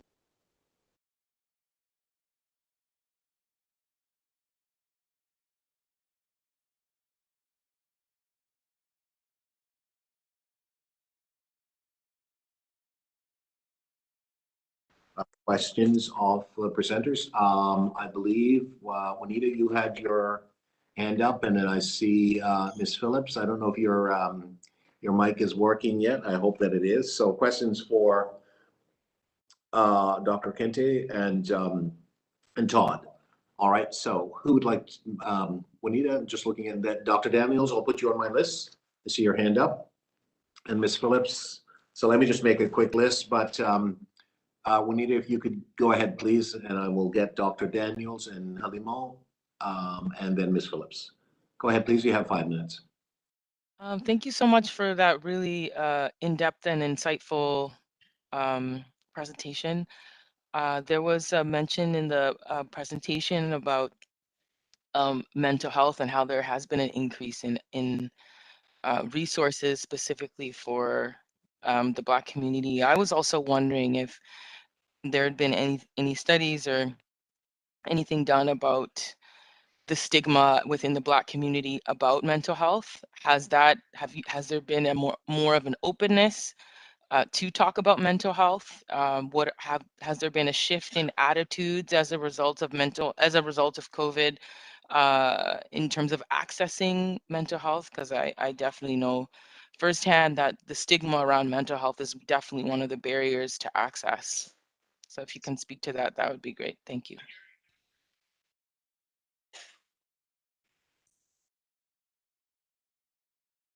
Okay, we can speak to that. So there has been a shift, for sure. There's many more people who have spoken candidly about their own mental health challenges, leaders in our community, and that has created space for people to feel comfortable talking about mental health. And I have young people talking about mental health in a way that never happened before. I attended a Black youth conference in Ottawa, digitally, of course. And they were talking about and they said mental health is their #2 challenge. Funding and money for school was their #1. But they actually identified mental health as a university or academic challenge. And similarly, at the Dalanana School of Public Health, Black students have identified mental health as a priority in a way that would have been unthinkable 20 or 30 years ago. So it's increased, but I don't think it's increased enough, because we are still getting our mental health services and support through the emergency room or the police taking us there. It's still the case that we have this phenomenon called delayed help seeking, which is related to the lack of trust in medical system and medical authorities and all that. And that has actually been amplified. So, you have on the one hand, diminishing stigma because of the amount of leaders and influencers who are candid about their mental health challenges. But on the other hand, you have misinformation geared towards enhancing mistrust. And I'm not saying there's no solid reason for mistrust because of systemic racism, and also because of some racist attitudes that health providers have, that I could speak to from my own personal experience. I'm sure others can too.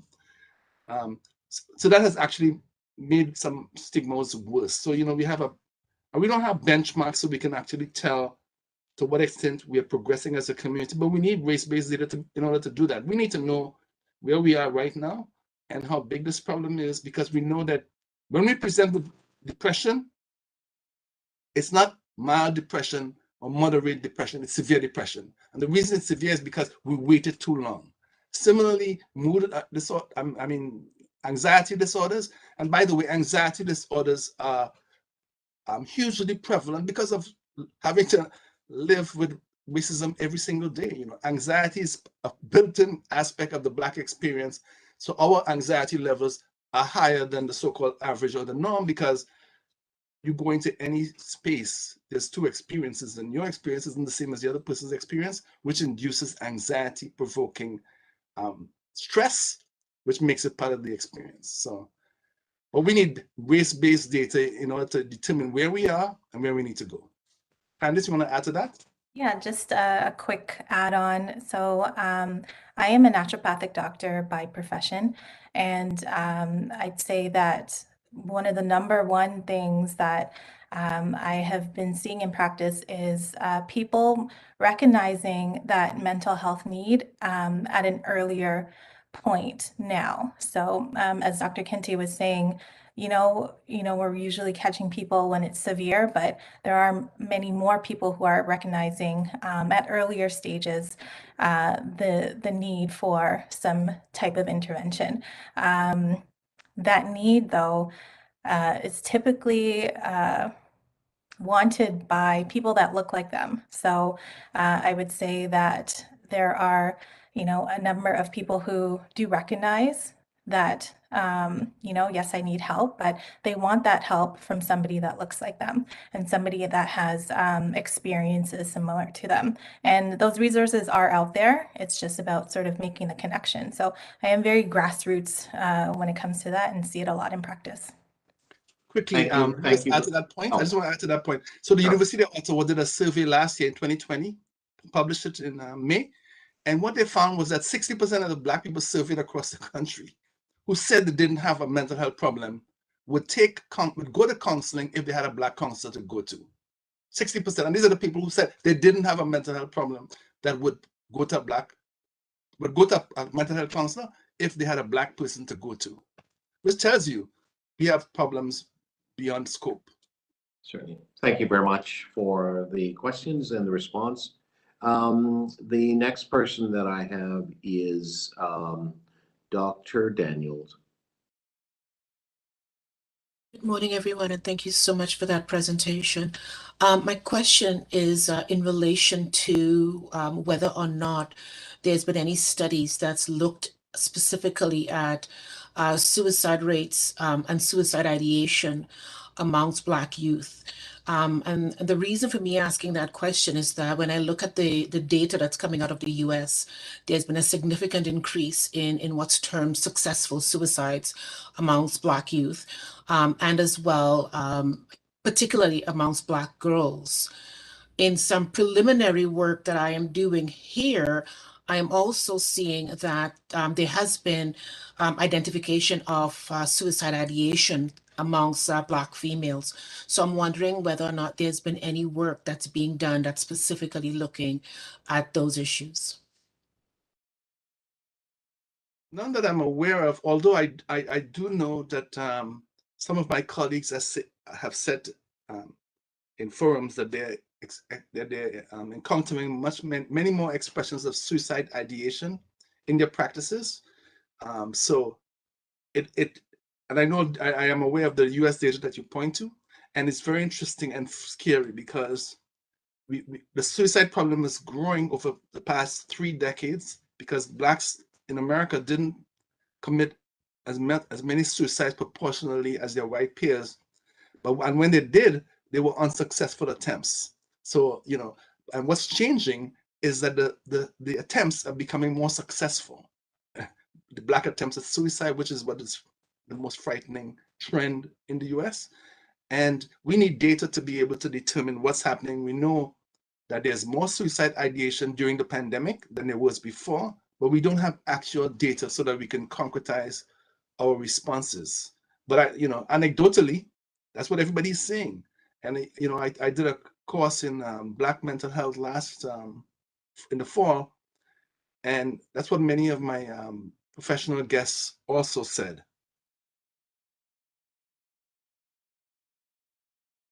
So the research is absolutely necessary for us to move forward. Thank you. Okay, thank you very much, Dr. Daniel. Halima? Thank you, Dr. Daniel, or Dr. Kente and Dr. Todd. Dr. Daniels and Juanita's questions are actually a really great segue to my question around relevant race-based data and race-based studies. I think one of the ways in which anti-Black racism and inequities are maintained and reproduced are through rendering them invisible, although we're very acutely aware of their qualitative nature through our own personal experiences or in our workplaces. We don't always have that quantifiable data to legitimize, I guess, in certain spaces. So my question is two-pronged. What was your experience in collecting race-based data to help illustrate the trends that you guys shared in your presentation? And what do you think what role the city can play in politicizing the private qualitative nature of the experiences that we're talking about into public quantifiable priorities through things like relevant race-based data and studies? So that's a tough question. Let me, can you repeat it? It's a tough question on so many levels because race-based data in health is a provincial jurisdiction and the province has to lead. So we've collected race-based data on COVID, which indicated very clearly disparities that people thought were there, but until they had the evidence, they said no data, no problem. So there is certain mechanisms within the city around race-based data, public health collection. But what we need is race-based data through the OHIP cards so that you can actually look across the dimensions of health and be able to sort of track inequities as they occur. Now, the problem with race-based data isn't just getting people to collect it, it's getting people to analyze it, report on it, and develop equity responses to it.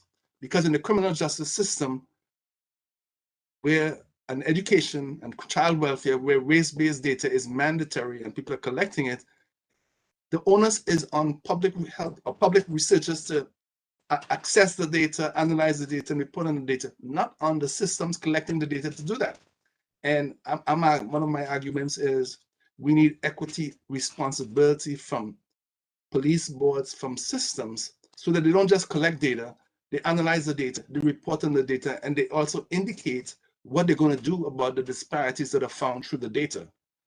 It shouldn't be, because what we're saying is that the system currently isn't working, where, I don't even know what's being collected and what's being found. And I have to file a Freedom of Information request to access it. Well, during COVID, nobody has time to deal with that stuff. You gotta have resources, and that's the problem. So race-based, and again, the point from an anti-Black racism perspective is the only reason to collect race-based data is to address racial inequities, because we don't want race-based data to sort of suggest that race is a biological reality, which it isn't. It's not a biological reality. There's more genetic diversity between Black people because we've been Black for 100 and 200,000 years. So there's more genetic diversity, and that sometimes get lost when we're looking, what will a clinical trial tell you when there's more genetic diversity between Black peoples? And that between Black people living on two different mountains in the Nuba Mountains in Sudan compared to people from different Caribbean islands. That's how diverse we are.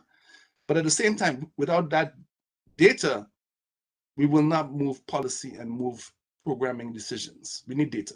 And that pertains to gun violence as well. I think we're seeing the signs of a new problem, but we need data to be readily available in real time so that we can act on it. Because we're seeing 14-year-olds involved in gun crime in a way that used to be one in every 6 months or one in a year. We got about 4, and it's February. And that might be just a response to the pandemic, but it also may be a sign of the access to guns. That I heard Louis March on the radio this morning say that more kids have guns. They used to borrow a gun or rent a gun. Now they have the guns. Anyway, getting off topic there, so I will better step off my horse.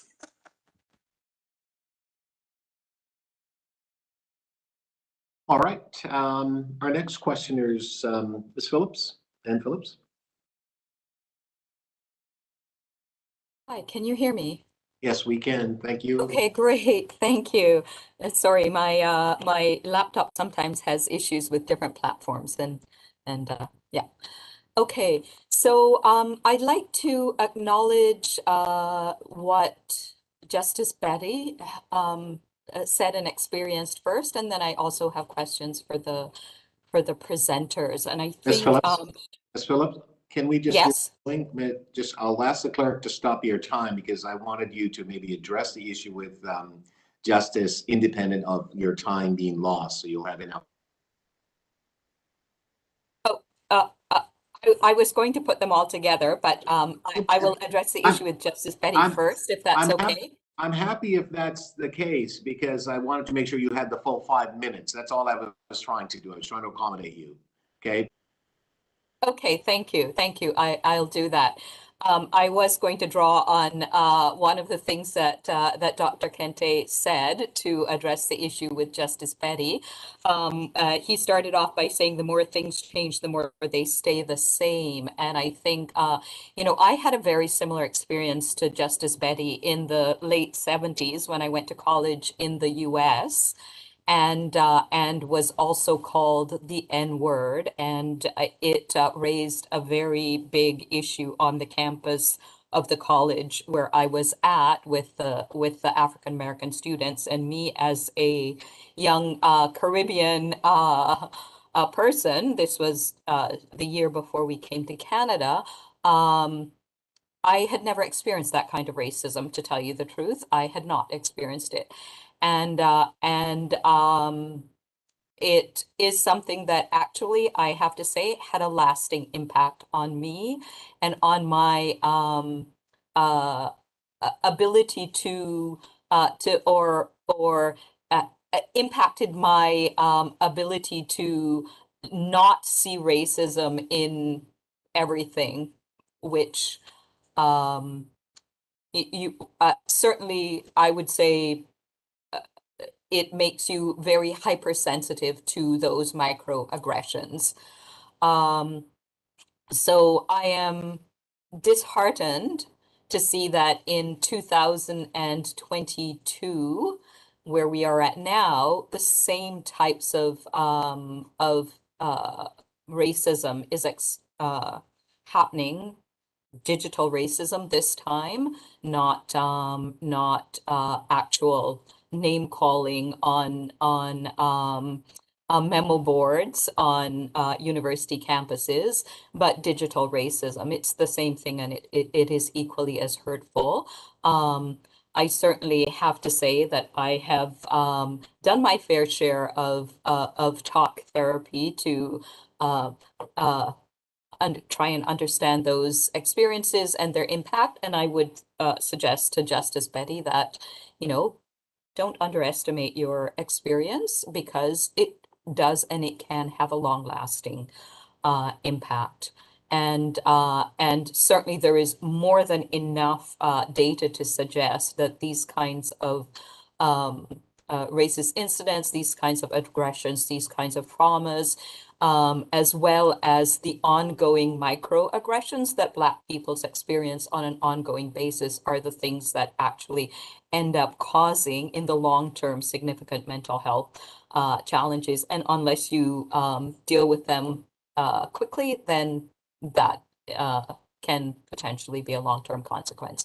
So I am heartened by the fact that, as a young woman who is a little bit older than I was at the time, I was 16 years old, but I am very heartened by the fact that you and your sister were aware enough and resilient enough and were able to continue despite all of the racial name calling, despite all the obvious anti-Black racism, and you were able to continue your presentation. You were able to support the students who had invited you, despite the fact that the teachers were not as able to support them, and that you were able to demonstrate that it doesn't matter what you call us. And it doesn't matter, not to say that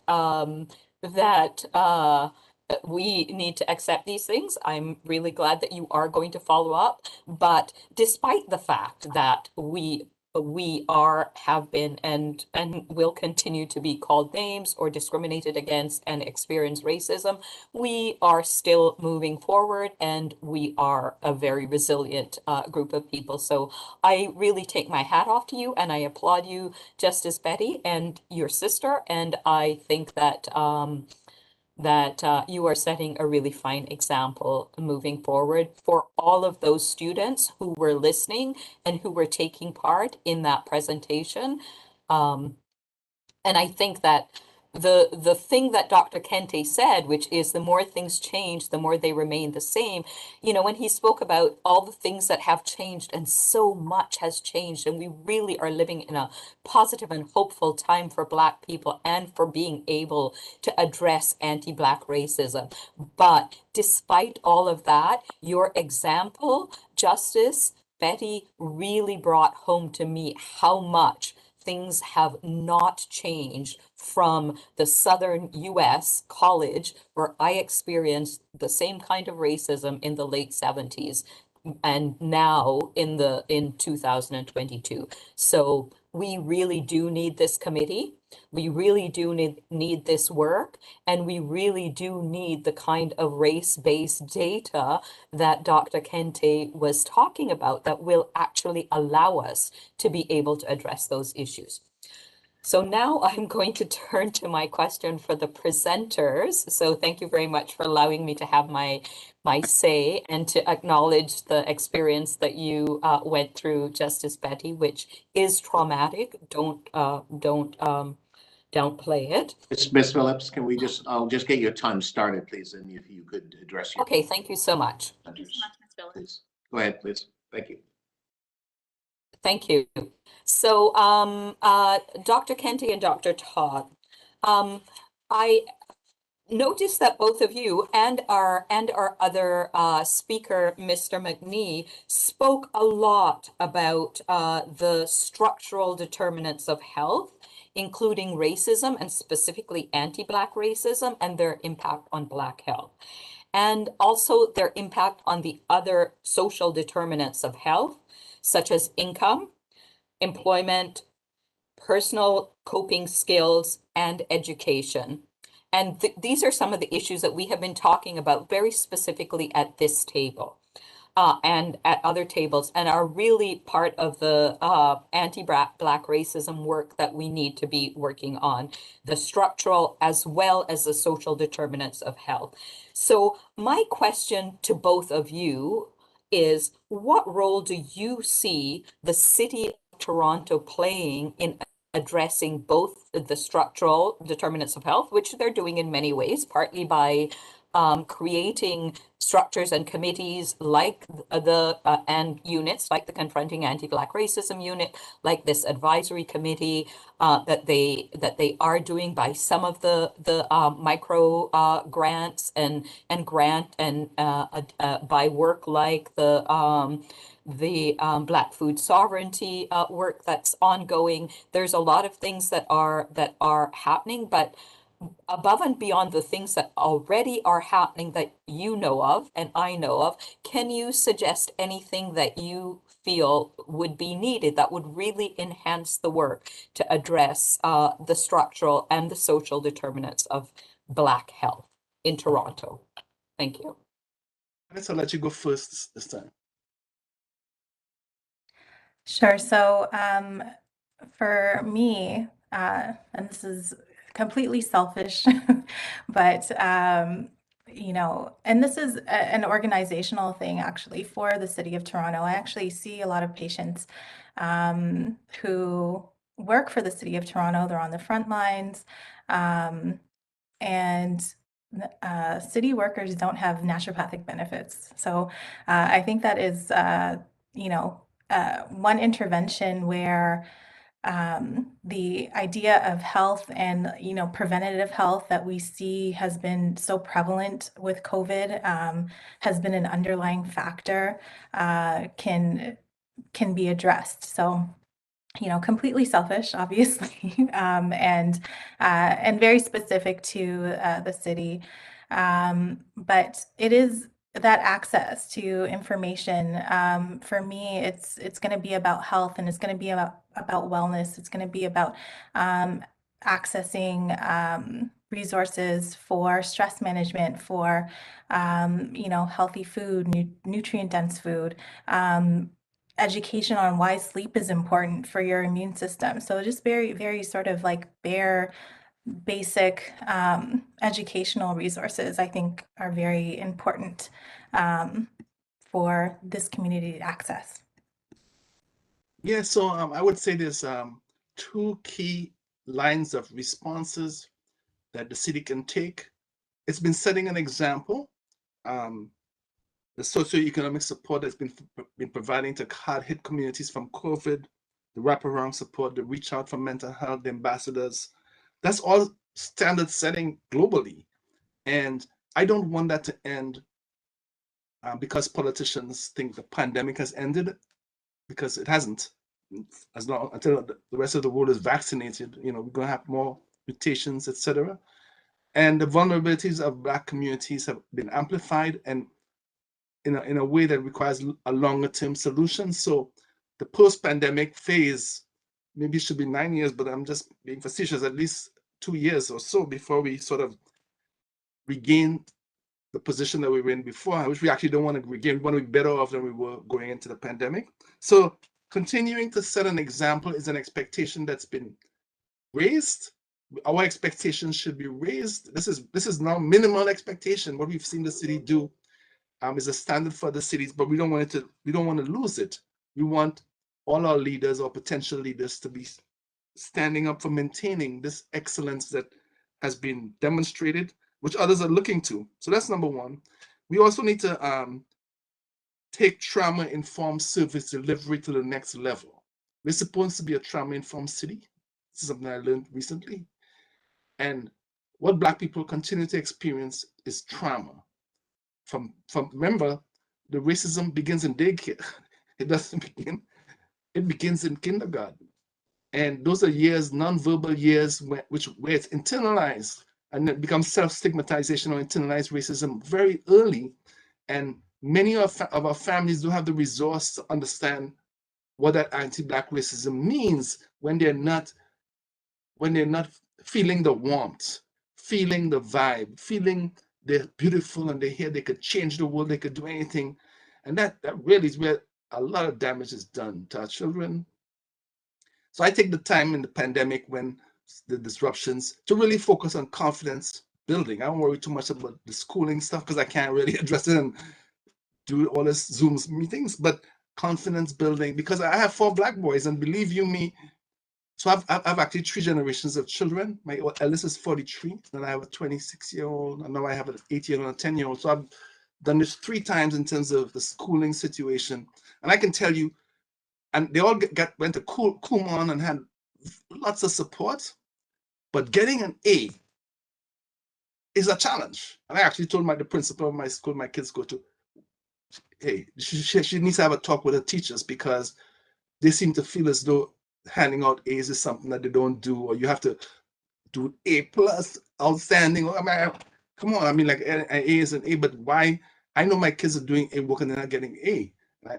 And that's a very simple piece, but you could talk on top of that in terms of building up our children so that they feel as though this world is theirs. And that's not happening to the extent that it is, and we could do that. But trauma-informed service delivery, trauma-informed quality, that needs to be built up. And I think that the city has supported the Science Task Force in some of its policy positions that it's recognized around universal basic income, which would make a substantial difference going forward, but also race data collection, which is critical for health, housing, employment, income, etc. We need to gather that data and use that data to move our community, and gun violence as well, because hundreds of thousands of dollars has been spent. Has it reduced gun violence? It doesn't seem so, but maybe it has at a neighborhood level. The only way to know is if we can actually have race-based data to track what's happening per neighborhood. Thank you. Thank you very much, Dr. Kinty. Members, we've exhausted the questions. What I'm going to suggest, because we have on the next item, one of the presenters has to leave by 12. So what I'd like to do is just to stand this one down, and we will come back to speakers after in order to proceed to the next item, so that the person who has to leave, it's Agape Disese. Agape, you do have to leave before 12, right? Just a simple shake of hand, I think, is there. So what I'd like to do is just to, with your permission, to vary the agenda and hold this item, and we'll come back to, we'll have speakers. I do have a motion that I'd like to move on this, and we will proceed. So all those in favor of varying the agenda, let's see a show of hands, please. If you put your cameras on, oppose, that carries. So again, we'll come back to this in order to complete the agenda, but just in the interest of time, in order to allow Agape to be able to speak. So the next item is CR 5.2, Employment Supports and Programs for Black Torontonian. We have the Executive Director for SDFA, Social Development and Finance Administration, Denise Campbell. Andrea Campbell is with us, and also we have Agape Disese, who's the Executive Director for C, the Center for Young Black Professionals, and so they're both here to present. I will ask Ms. Campbell to begin the presentation, and then we will get to Agape in order to allow her to be able to move to another meeting, which I believe will start at noon. Okay, so Ms. Campbell. Thank you, Deputy Mayor. Great morning to all of you, to committee members, to Co-Chair Betty. I'm actually going to be joined very briefly by my colleague Stephanie Hansen, who normally leads the Youth Development Unit within Social Development, Finance and Administration. In this important CABRAC meeting that's held in the midst of this month celebrating Black contributions and excellence, Social Development, Finance and Administration is pleased to share some of the city programs that we have in place and are strengthening to meet recommendations 11, 12, and 13 of the Toronto Action Plan to Confront Anti-Black Racism, which calls for high-quality training, mentorship, and employment programs for Black Torontonians, especially Black youth. We do this work in partnership with other city divisions, Toronto Employment and Social Services, People and Equity, and Economic Development and Culture. And as we do this work, we'll continue to monitor the COVID impacts and lessons learned, like those shared by Drs. Kinty and Todd this morning, in order to ensure that our programs are relevant, impactful, and that they set our young people up for long-term success. So just with that quick introduction, Stephanie is going to take just a few moments to highlight some of these city programs for you, and then we'll turn it over to Agape. Stephanie?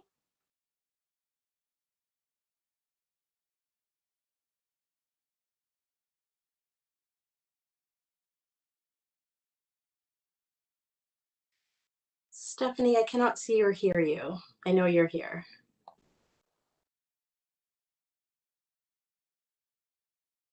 Can you hear me now? Good morning, Yes, everybody. Morning. Thank you so much. Good morning. And thank you so much, committee, and thank you for having us here for this presentation today.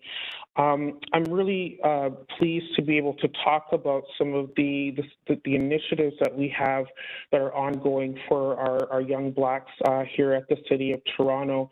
And just to be really clear about our stance here at the City of Toronto when it comes to Black youth employment, we know that we need to be setting up trajectories for young people to be able to participate and be economically successful in this climate.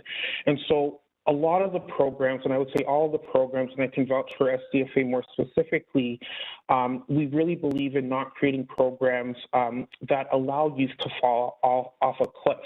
We believe in ensuring that young people have pathways to meaningful career development opportunities and to be onboarded into opportunities that are long-lasting and sustaining.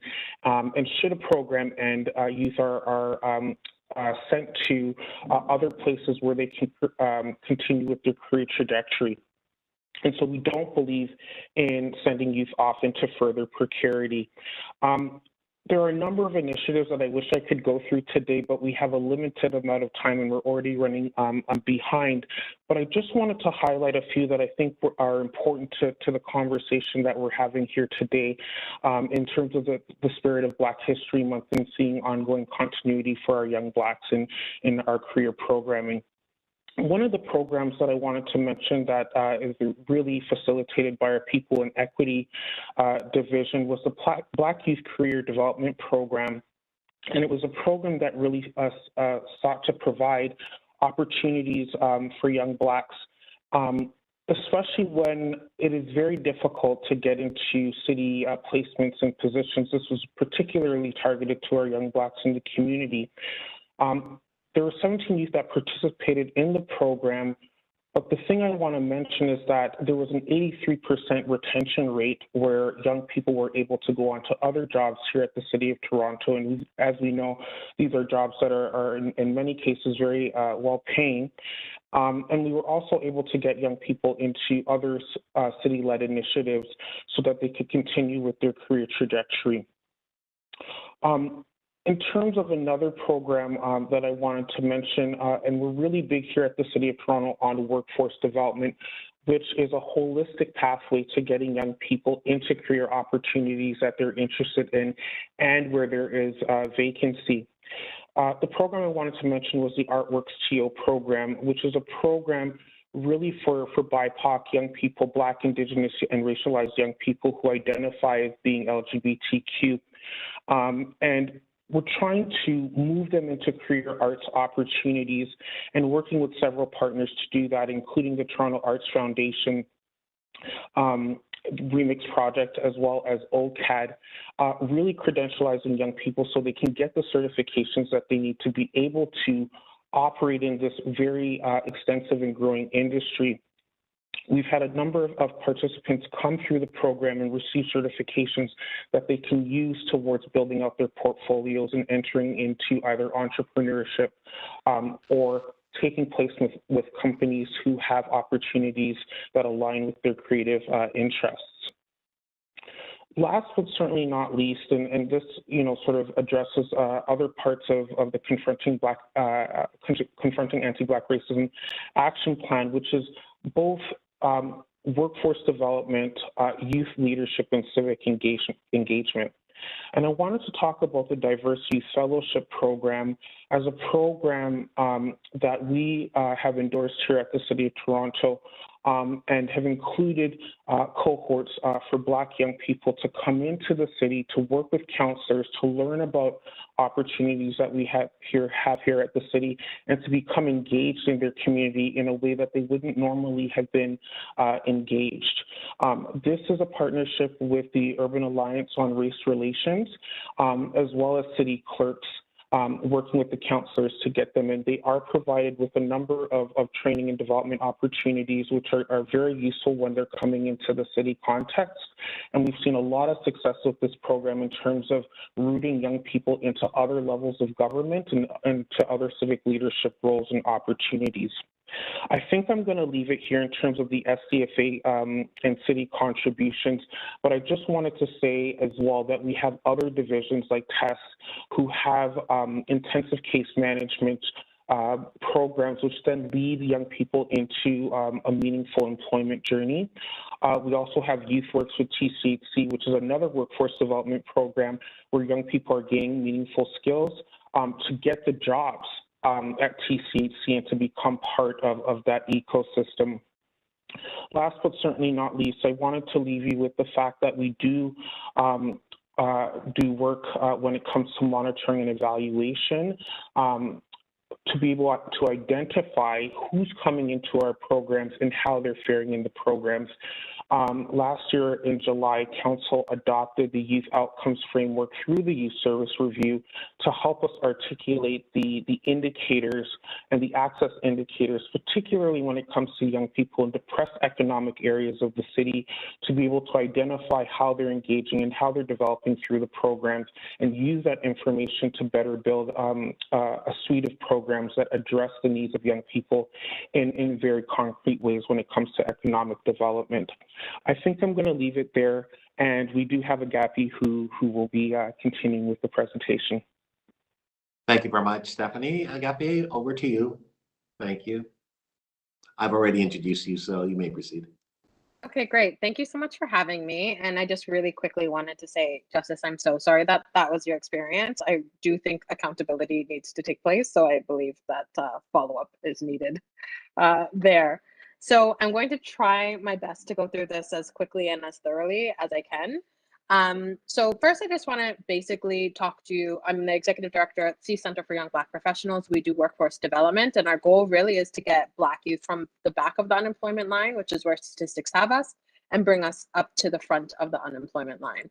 And so if we look at the unemployment rate, and I'm sure that these are very familiar to folks, Black youth have much higher unemployment rate than the national average, and also their peers that are non-racialized. And so that's something that we are looking to definitely address.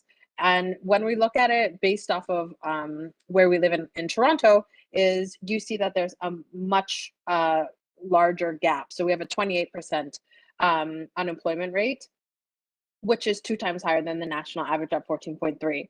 So we really need to look at, as a city, we look at ourselves as a place that is thriving and multicultural and all of those things. But the reality is that a lot of Black youth are being left behind, more particularly in the outer skirts of the inner suburbs. So we're looking, far west and in Scarborough and places like that, which is where most of the young people that we serve are located. So if we're looking at the current situation, COVID is really just exaggerated the existing issues that were already there, but it also has added some new barriers to employment for young people. So vaccine passports in our organization is something that we're significantly seeing as an issue for young people.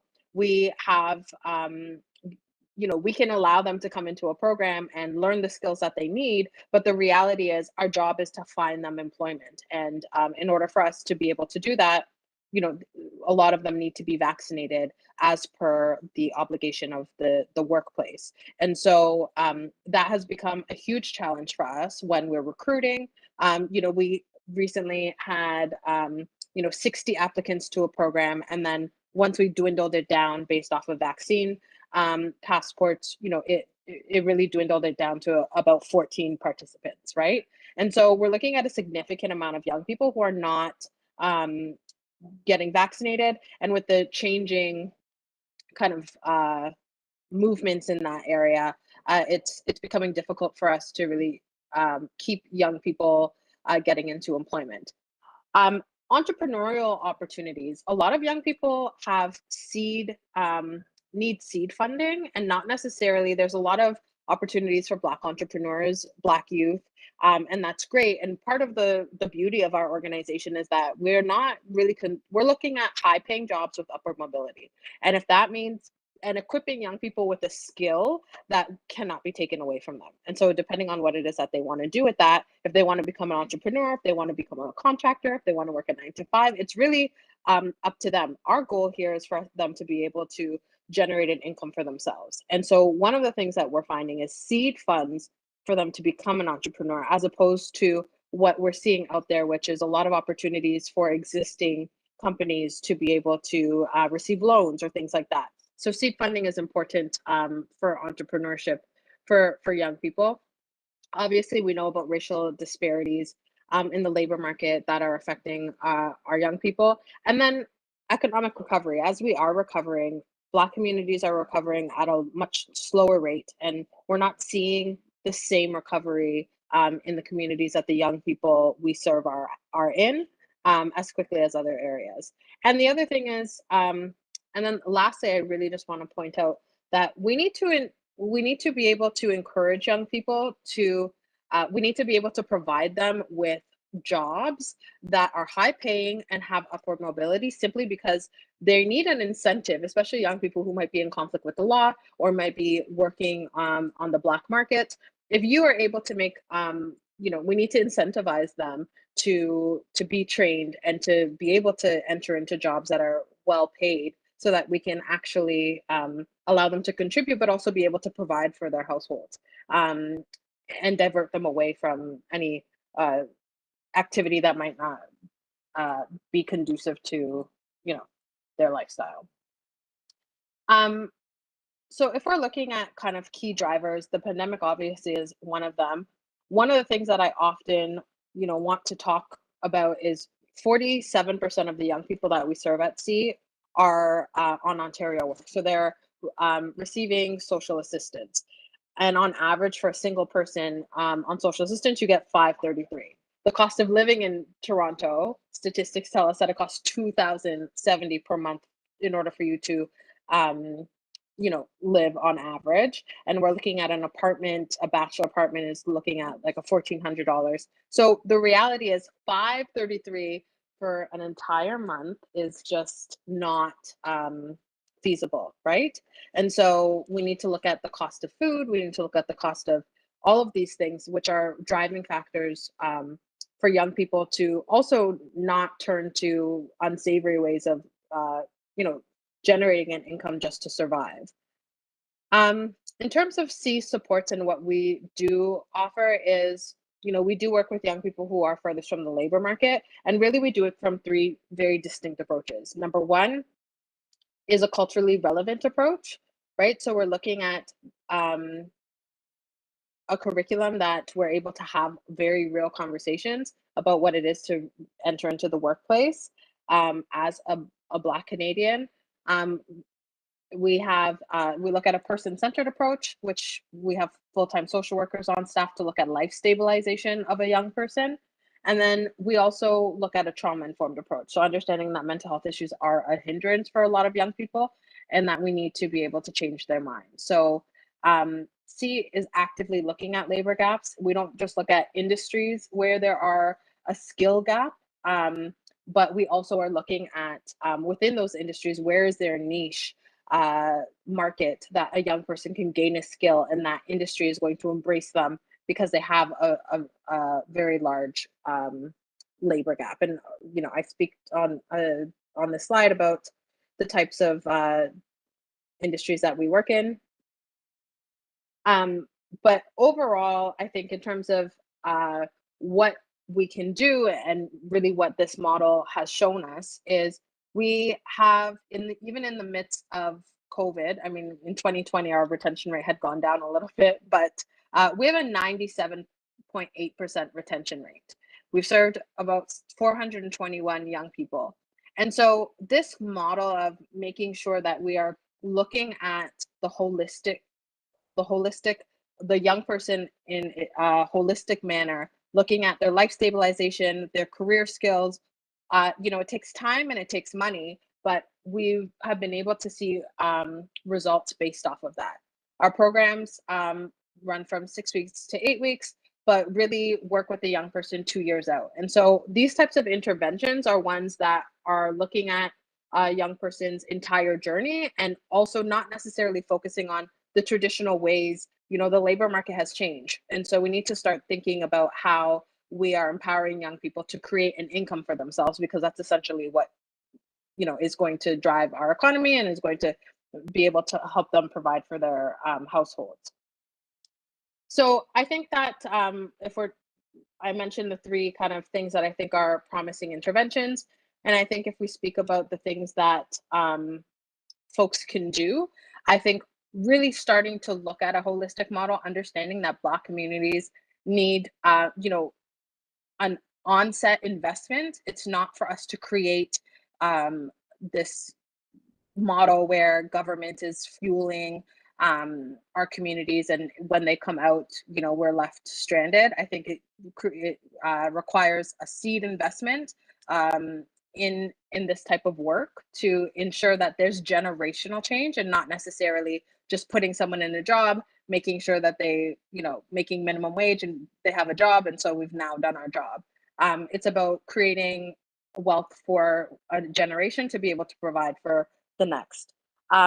I think government can also create opportunities for the private sector to connect with the nonprofit sector in order to create these opportunities and create an ecosystem where we're all working together to, whether that's through incentives or introductions, to make sure that we're making that happen. And also equipping nonprofits and charities with the resources to have innovative approaches. The reality is the workforce that we had even 5 years ago is not the workforce that we have today. And we need to come up with innovative solutions for us to be able to do that. When we're thinking about what we've been able to do in the midst of COVID, really no ideas were off the table. We now do our programming using VR goggles. We are teaching our young people NFTs. We're teaching them how to use metaverse, because that is really the future of work. And we need to be able to allow for organizations like C and many others to be able to think of innovative approaches to equip our young people so that they can have a competitive edge moving into the future, and not necessarily leaving us behind and perpetuating the same inequalities that we've already been able to see. So that's, I tried to make that as quick as possible. So that's my presentation. So I thank you all for listening. Thank you very much. And I know that you have to leave us, so I will suggest that members who have questions may want to maybe direct those to Ms. Campbell and Ms. Hanson in order to answer those questions for you. But I understand you do have to leave. Is that correct? I do. I have 5 minutes, 6 minutes. So maybe I can take one question. Fair enough. Okay, so I just wanted to confirm that. Okay, so Agapi has 5 minutes, so let's make that 4 just to make sure that although 5 minutes is standard question period, right? So who would like to ask questions of Agapi? If you would like to, please just, the first hand that I see, that's the first name I would call. I see no hands at this time. Just looking through. Juanita, do you have your hands up? Or your mic's open, so I don't see that. Juanita, are you there?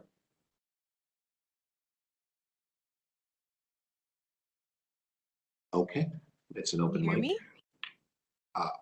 I can hear you now. Yes, go ahead, please. Oh, I didn't have any questions. Oh, your mic is open, so Okay. just, okay, that's fine. Okay, great. Agapi, look, there are no questions of you. You're perfect. Okay, Justice, do you have a question quickly? I did have a question. Oh, I did. Okay, Justice. So great. I didn't see you. Go ahead, please. I was hoping another member would, but I'm happy to ask. Agapi, what has you most excited when it comes to the youth that you're working with today as you look towards 2022? What are C's key priorities in terms of opportunities there? Yeah, I think that often when we talk about youth unemployment, like we talk about the kind of lack thereof, but the young people that we serve are extremely brilliant. A lot of them have very entrepreneurial spirits. They, enter into programs and give their all. I think the exchange for us is that we're providing them with a skill that they can actually see a future in. And I think if we're providing that type of hope to young people, that they actually will apply themselves very vigorously. And so that also has been an asset to us as an organization, because we can call back on these young people who have very niche skills, right, to assess us with, when we wanted to do our virtual reality, like reaching out to our alumni to ask them for help with that. So I think that we have a really strong community of very talented young people. I think the difficulty becomes when we try and pigeonhole them into a very traditional way of the workforce, and also this notion that they should be happy that they're receiving anything, when in fact they know, like they have access to information on a daily, they know how brilliant they are and they know what they are capable of. And so I think that they're the generation that we work with, at least, is just not really interested in being pigeonholed. And so once we're giving them the opportunity to expand their minds and the resources that they, and provide them with the resources to make something happen for themselves, they actually excel and overachieve in most areas. So that excites me. That's wonderful, Agapi, and congratulations again on the great work. A 97.8% retention rate is phenomenal, and looking forward to connecting with you and going deeper on this. So thank you so much for your time. Great. Thank you. Thank you, everyone. Okay, thank you, Justice. Agapi, just a quick thing. Can you tell us what you're doing with respect to C and its members with the film sector? If you could be really brief on that. Yeah, of course. Thank you. So the film sector, which the city has is a perfect example of one of the recommendations of bringing corporations to the fold. We run a few programs. So we run a production accounting program, which the City of Toronto, United Way, and POV had created a workforce development report, and that showed that that was a #1 gap in that industry. So we have launched and piloted a production accounting program. We have a production assistant program, which is entry level on sets, and that has been really successful and phenomenal. We've run 4 of those cohorts thus far. We also have a VFX program, which is to simplify it for everyone, it's like creating explosions that aren't necessarily there, like in movie and film.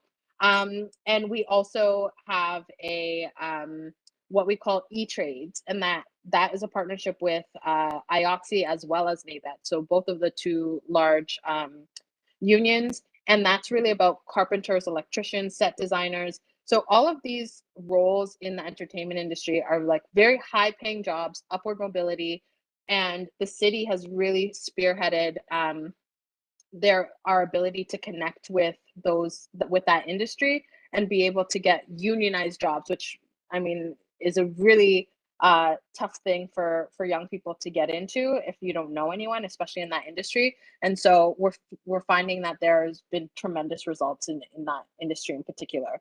And thanks to the deputy mayor, we also have been able to connect with some organizations that are building film studios in the Scarborough area where we're located. And so we're hoping that relationship can continue and drive some high quality jobs to our community. Thank you very much, Agapi, for your presentation, and have a good afternoon. We look forward to seeing you, and thank you for the great work that you continue to do for C. Thank you. You're a great leader. Thank you so much. All right. Thank you. Members, are there questions for Ms. Campbell and Hanson on this item? Ms. Phillips, go ahead, please. You have 5 minutes. Yeah. Hi. Thanks for your presentation, Denise and Agape. And so my question is really around internship opportunities and whether or not the programs that are focusing on youth are also helping to create internship opportunities for those same youth once they are trained, and particularly thinking about opportunities, for example, within the City of Toronto, which is a relatively high-paying employer, and other businesses or municipal government offices, or other offices as well. So thanks for the question, Ms. Phillips. It's so nice to see you. So my colleague Stephanie is still here. I think one of the things that, so yes is the answer, the short answer. We certainly have some very specific internship programs already. So for example, we have an internship program that is part of the Confronting Anti-Black Racism unit, actually. And I'm proud to say that since that program begun, when we established the office, we've had incredible success in hiring young people straight from that internship into city jobs, doing important things. So for example, our work right now to create the alternative community crisis response service for mental health. One of the CABR interns is very much part of that team doing research and policy. So that is an important sort of milestone for us. And Stephanie spoke about the Diverse Youth Fellowship, which is another internship, but on the political side of the organization. And again, we're working with People and Equity, which is our HR division, to try to ensure that we're getting the same success rate from that program as the Toronto Urban Fellows program, which is another internship program that's open to all young people. But it has an incredibly high retention and transition rate into employment. And that is kind of the gold standard for what we want to achieve for programs that are focused on Black, Indigenous, and other racialized young people. So we'll continue to build those pathways. And I think to Stephanie's point, we're not looking for, I think she would say, programs that walk young people off a cliff. We're looking for long-term career trajectory, and certainly building a much stronger pathway here at the city where we're hiring directly from our intern pools and from our youth leadership programs.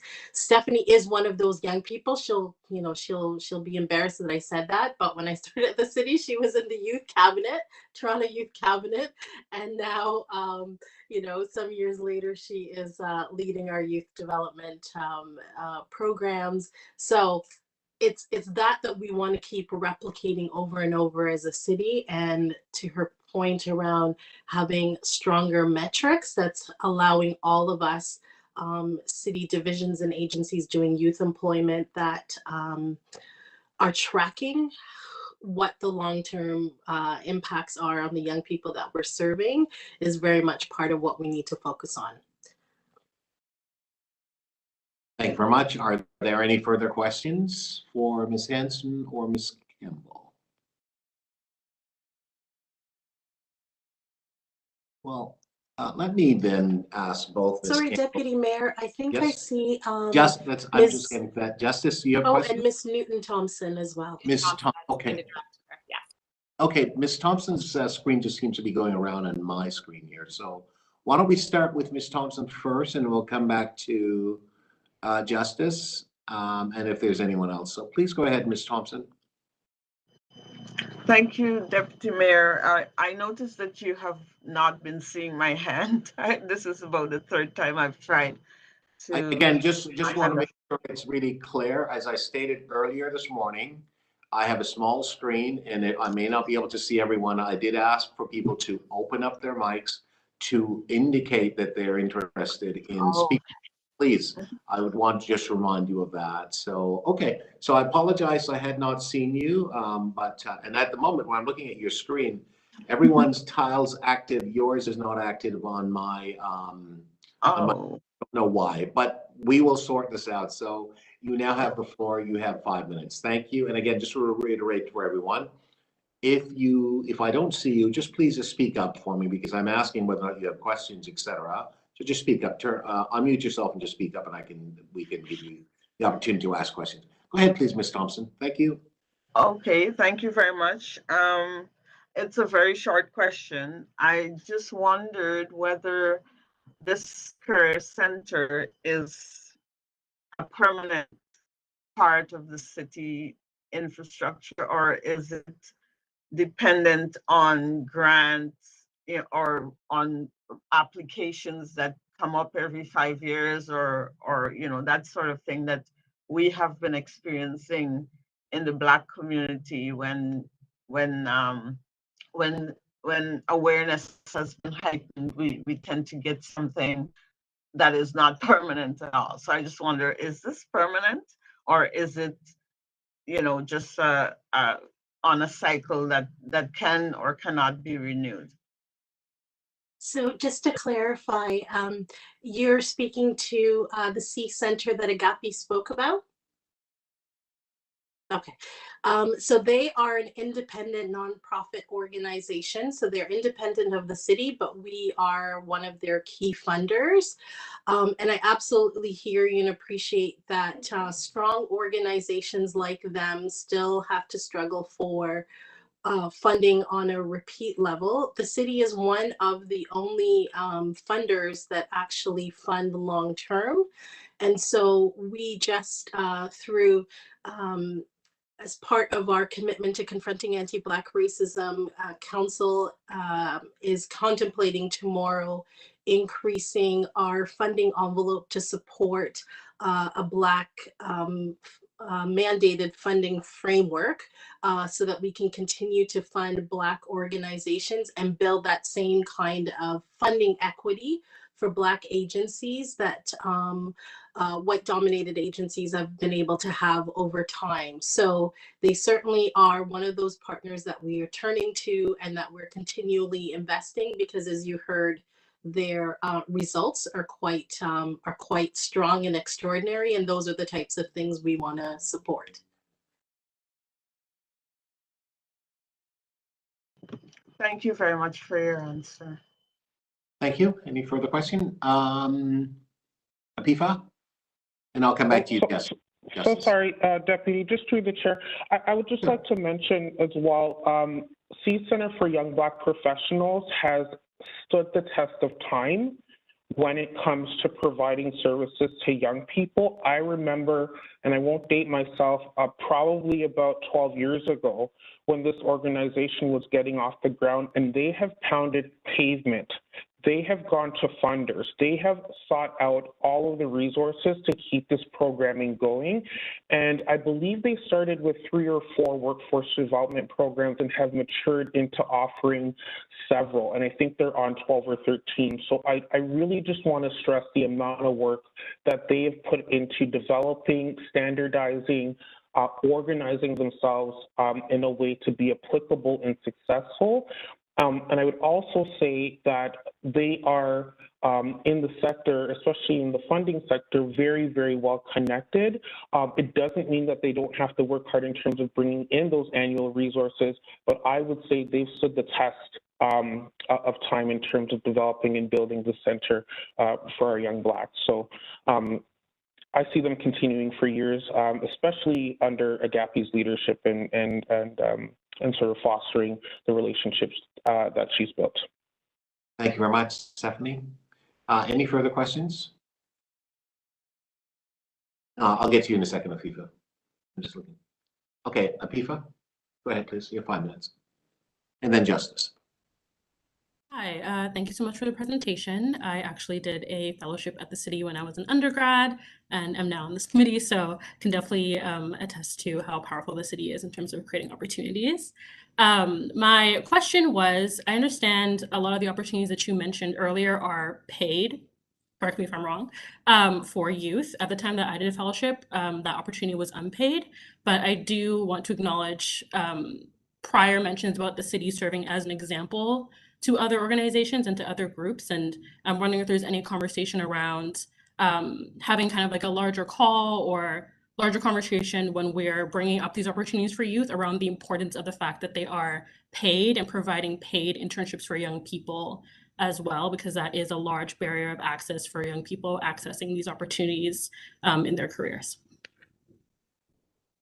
So thanks so much, Apifa, for the question, and I'm glad to hear that your experience was positive. So absolutely, we've moved to a pay model. Obviously, just given the economic factors of marginalized communities, we want to ensure that internships are adding value and are not privileged only for the privileged. I think what I can say is certainly we are working across the city system. So police, TCHC, the library, all of those city-related organizations to take on and embody some of the same principles around youth internships, training programs, and employment programs, and then going beyond that to a broader network, including community organizations and other institutions.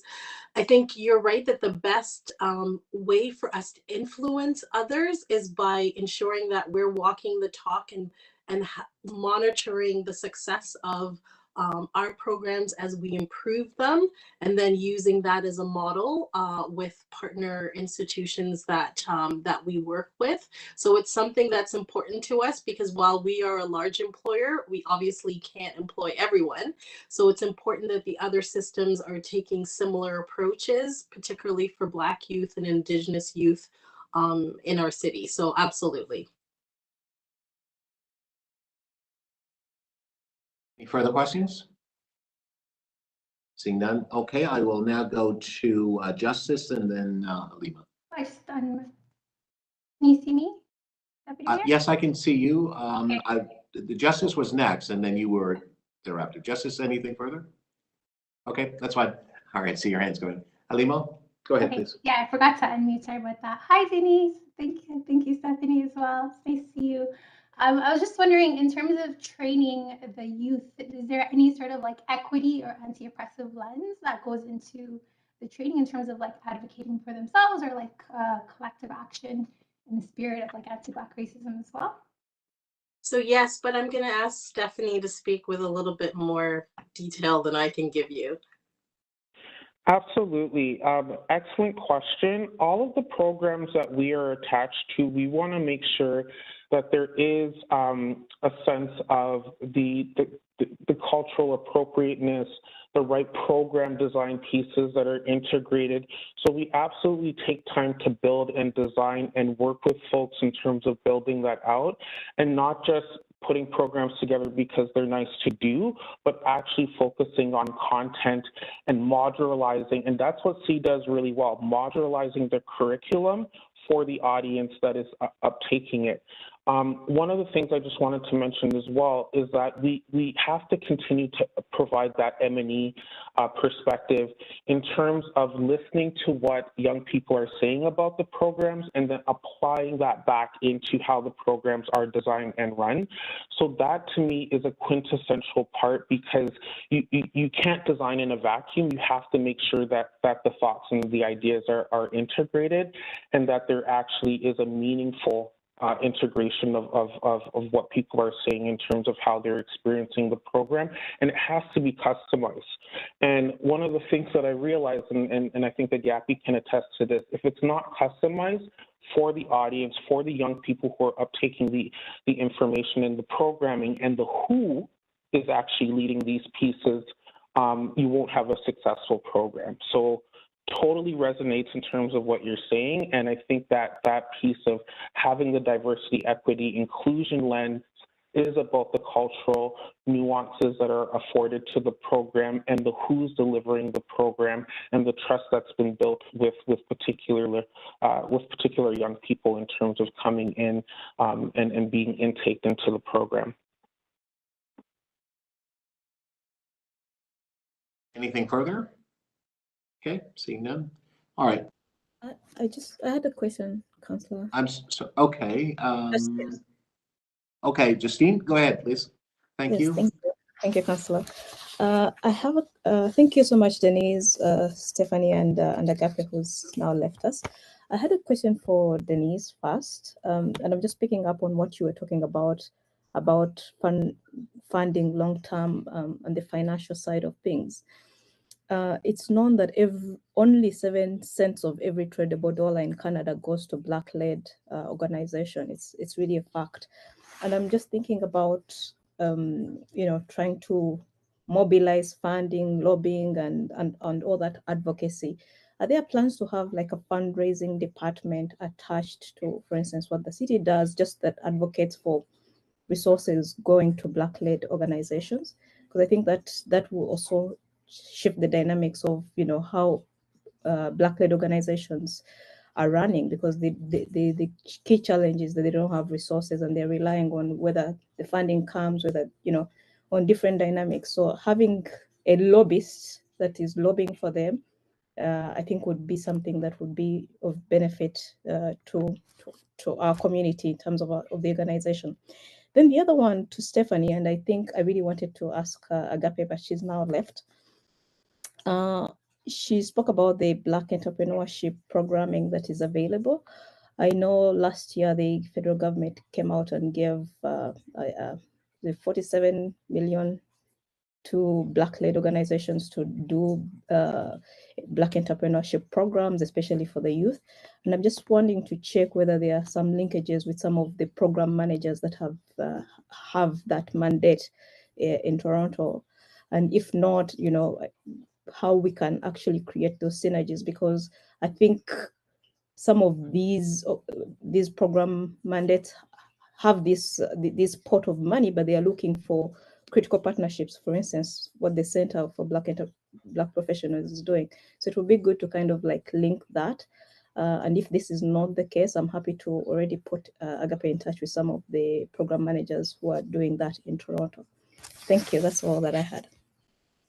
So thank you very much for your question, Justine. I would say that we don't have a department per se that that does that kind of lobby work. However, I see that very much to be part of our responsibility in leading community funding here at the city.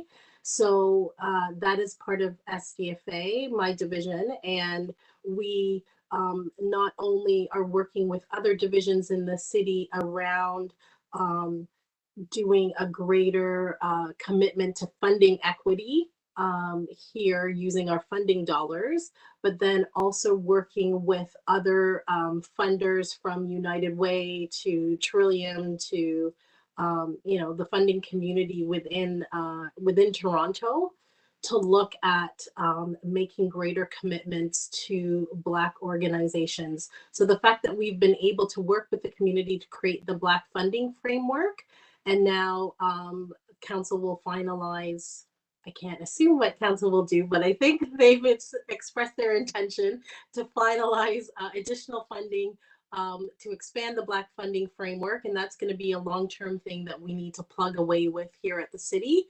That becomes, again, another example of us walking our talk and then turning to other funders to be able to do the same kinds of things, not just funding project and capacity, those are important, but funding long-term sustainable funding so organizations, Black organizations, have the ability to do long-term planning and commitment and change work within communities. Over to Stephanie for your second question.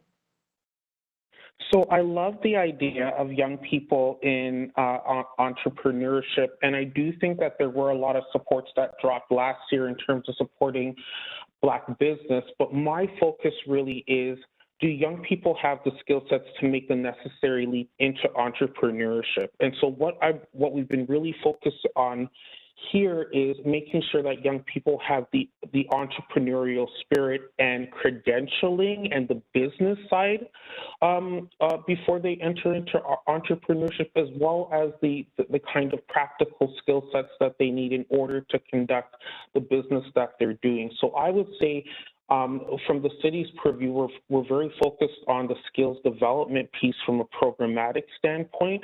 And I think what we're trying to do is work with folks in the field who have that experiential knowledge in terms of building up business. And there are a lot of programs, I think, that, and some that have come from the city in terms of small business loan and that type of thing. But I think for us, in terms of the youth piece and the viability of young people being successful in entrepreneurship, is what are the core skill sets that are needed for them, and the credentialing that's needed for them to be able to successfully make that leap into entrepreneurship. And we do see, I think from our Youth Employment Partnership group here at the city, there's about 40 organizations who do have a series of programming that they offer, particularly directed to young Blacks. And my understanding is that a lot of the funding for this comes from the provincial and federal government. So we work in the system and not try to take it over and duplicate, because we want to ensure that agencies and organizations and businesses in of themselves who have the ability to provide the credentialing, teaching, know-how, have access to the resources that they need in order to impart that on our young people.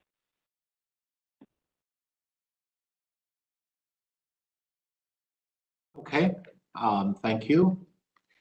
All right, members, we're going to bring this item to a close. I don't have any other names requested. We are fast approaching 12:30, and it would normally be the time when we break for lunch. We have to complete the first item just in terms of speaking and motions, and the second item we are going to include, and we have one more item after that, which is CR 5.3, Pathways to Care. I just wanted to just see what the wishes of the committee is, which is choices are essentially to complete the agenda or break for lunch. But we also have to get the inputs of the clerks. It would be my desire just to complete the agenda and try to get through the third item as quickly as possible. But I want to just consult with the clerks and Jonathan, you and your colleagues. I know that you normally would break for lunch at 12:30. So I'm in your hands, and then we can bring that back to members of the committee because I want to make sure that the clerks, staff have the ability to, whether or not if you're hungry, get a quick lunch, or if you are amenable to it, working through. I'm amenable, and then I'll check with members of the committee in a moment. But I'm in your hands. Yes, Mr. Chair. It's actually it's up to the committee to it's if you you can proceed, or Yeah. if the committee members wish to take a short break for lunch, then we can come back, or a short break just for health purposes. Sure, got you. Thank you. Yeah, so I just want to check with you and clerks first, though. But members of committee, we just heard from the clerks, and of course, we can take a 5 or 10 minute break in order to allow folks to get a drink of water or whatever they need to do, and then come back and just complete the agenda. I think we should be able to get it done within the hour. What say you members? What would you like to do? I can see some people, if I get the thumbs up, hands up, okay, great. So do you want a 10 or a 5 minute break? 5 minutes? Okay, I see. Okay. So why don't we do the following? We'll take a 5 minute break. We'll come back right around 12. My clock is saying 12:25 almost. So we'll come back at 12:30, and we will then continue with the speaking on item number 2, and then we'll go back to 1 and complete that and get to number 3, and then we would be able to complete the agenda items for the day. Okay? My apologies. I do have a 12:30 meeting. So Dr. I Daniels, will, that's yourself? yes, it is. Okay, that's And fine. I'm not able to return.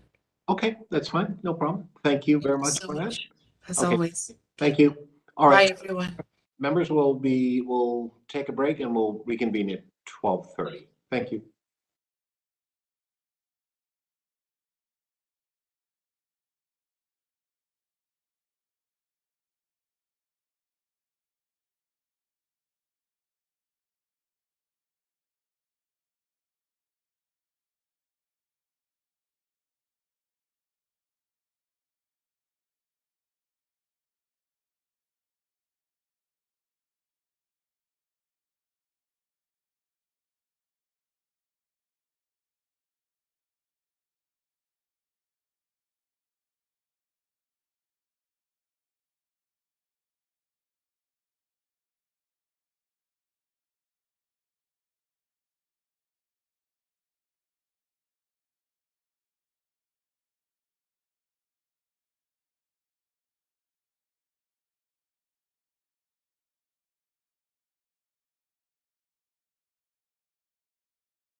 Okay, folks, if you are back, I would ask if you would turn your video on so I can see you, please. It is 12:31. Just make sure. And Mr. Clerk, if you could help me to make sure that we actually have the quorum. Just looking at, I think we do. I will, Mr. Can you Chair. confirm for me, please? Thank you.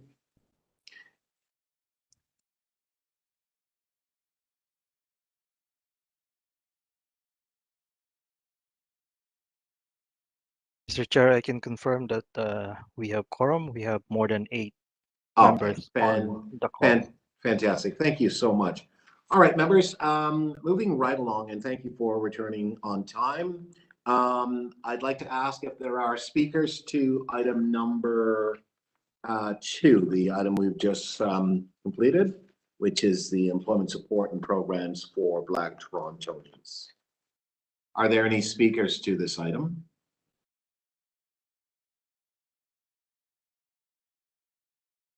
I'm looking at the screen and I can't see any speakers. If there are speakers, you could unmute yourself and just inform me that you are wishing to speak. Theo, do you see your hand up? Yeah. Okay, fantastic. Go ahead. So it's an opportunity for you to speak to the item. So you have 5 minutes. You may proceed, please. Thank you. Yeah, I thank you for giving me the opportunity to speak on this specific item. This is just more of a general comment based off of my own experiences as a Black young individual, not only seeking and securing employment, but also maintaining long-term employment. Now being in the professional clinical therapy field, I've come across a handful of individuals, Black young individuals, who have secured employment, but have come across issues of microaggression, gaslighting, those kind of pieces within their companies or organizations that they're working with. So I think it's more, of a concern of how we can support Black individuals, not only with just securing employment, but maintaining employment and understanding how to properly advocate for themselves when they come across issues where they are the minority in certain places of employment, and they feel like they're unsupported, and some unfortunately lose their job as a result of not having that full-on support in their roles. There's been cases, where I've experienced that through my lifetime where, I've felt personally I've been doing everything within my role in certain employments, opportunities I've obtained. And then there would be cases where I would be fired without any proper cause or proper explanation as to why. This is causing many young individuals mental health issues, specifically clients that I am undertaking in my private practice. And I'm just wondering if that's something that can be an area of focus in terms of us moving forward and supporting young individuals. Not just securing employment, but also being able to maintain employment and feel properly, comfortable in their employment settings.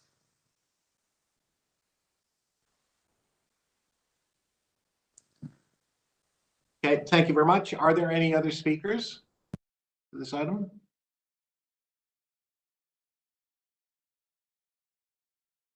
Mr. Lake, I see your hand, but I would say that you apparently have a conflict. It's not for me to determine, but it is for you. But mine saying you work now for C, is that correct? Yes, it is correct. Yeah, I would say, sir, that you should not participate in this particular item. And I would say you may want to work with the clerks in order to recognize that there is a conflict because you are employed by CEC is presented here today, and there's a obviously benefit that's accrued to C in terms of the city's support. So it would be my suggestion to you, sir, that perhaps you may want to just even turn your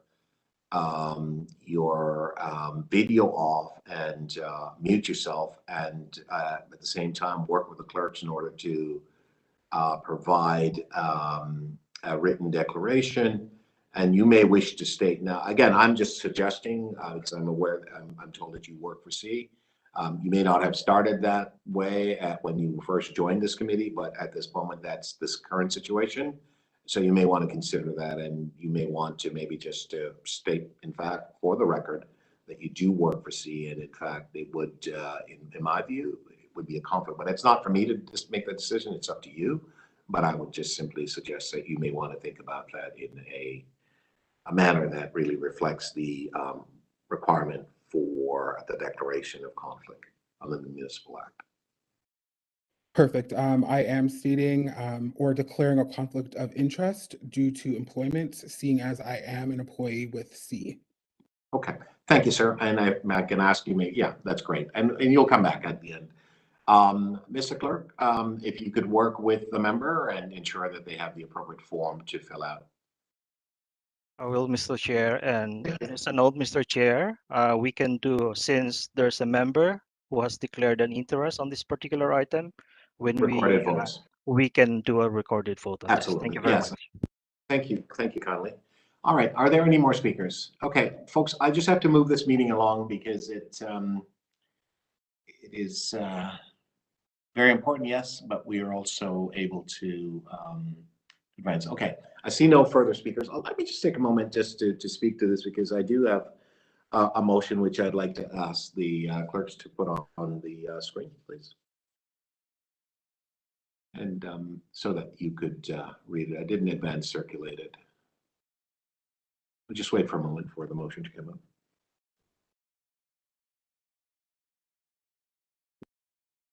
Mr. Chair, Yes, Jonathan. is this a motion for item number 2? It is a motion for item number 2. Sorry, yes. But on my list here, you sort of flipped them around, Jonathan. They're flipped around where it says on the motions, the 3 motions that I have, where it's written as number 2, it really should be number 2 should be 3, and number 2 should be number 3. So just on the page that I have here. So I would want to, the motion I'd like to move on this one would be requests that City Council prioritize actions to remove barriers to employment and entrepreneurship and increase access to economic opportunities with a focus on Black youth for Black communities as an additional priority area for the work of the intergovernmental table aimed at addressing the disproportionate impact of COVID-19 on Black communities. That would go with number 2, Jonathan. But on the list that was sent to me, it is seen here as number 3, but it should be then number 2. So if you can just flip that around, that'd be great. And so members can read that. But it's, and I'll speak to it if you don't mind, Jonathan, while you're trying to find that. Remember, simply what I'm trying to do here, we've heard the presentation from Ms. Campbell, Ms. Henson, and also Ms. DeSese. And what they're simply saying is that there's a lot of things happening. However, I think we have to be much more focused and collaboration between our partners in order to address the issues that is creating barriers for employment opportunities for young Blacks. And I think that it was Ms. McNee who pointed out, he said that 7% of Blacks are basically taking home, I think it was $50,000 their annual income, which is a very low number. So only 7% of Torontonians who are Black bring in over $50,000 annually. Those were his presentation. That was his number in his presentation to you today.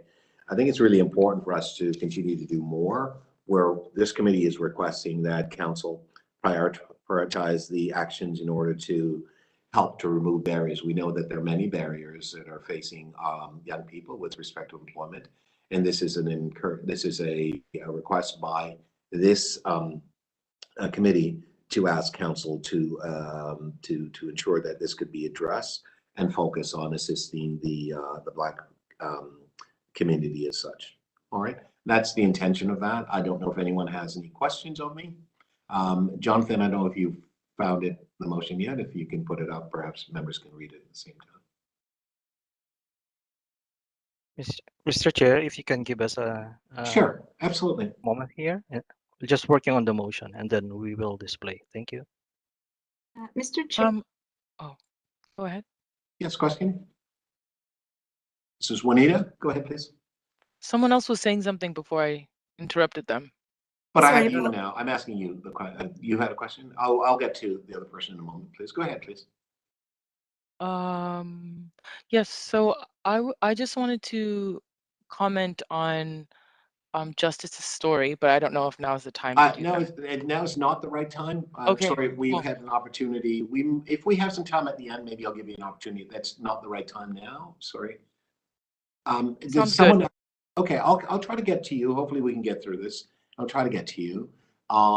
Did someone have a question on the motion that I read out with respect to item number 2, which is the employment support and programs for Black Torontonians? Mr. Chair, this is Sylvia from the City Hi, Clerk's Sylvia. Office. Yes, hi. Hi. So just, we do have a question about your motion. I don't know if it's possible perhaps to just leave this for a moment so we can ask our questions by email and come back to you. Fantastic. Okay, we can do that. Well, we'll go, maybe we'll just go and to the first item, which is item number 1. And I was basically, we had set that one down in order to move to number 2 so as to create an opportunity for Agape to be able to leave on time. Are there speakers to item number 1?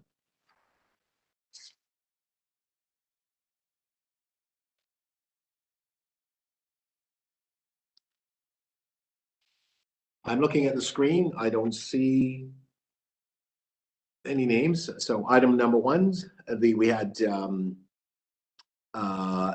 which was this. Yes, I have a comment on number 1. Okay, Ms. Thompson, go ahead, please. You have 5 minutes. Go ahead, please. Okay, so that was with Dr. Kente and Todd.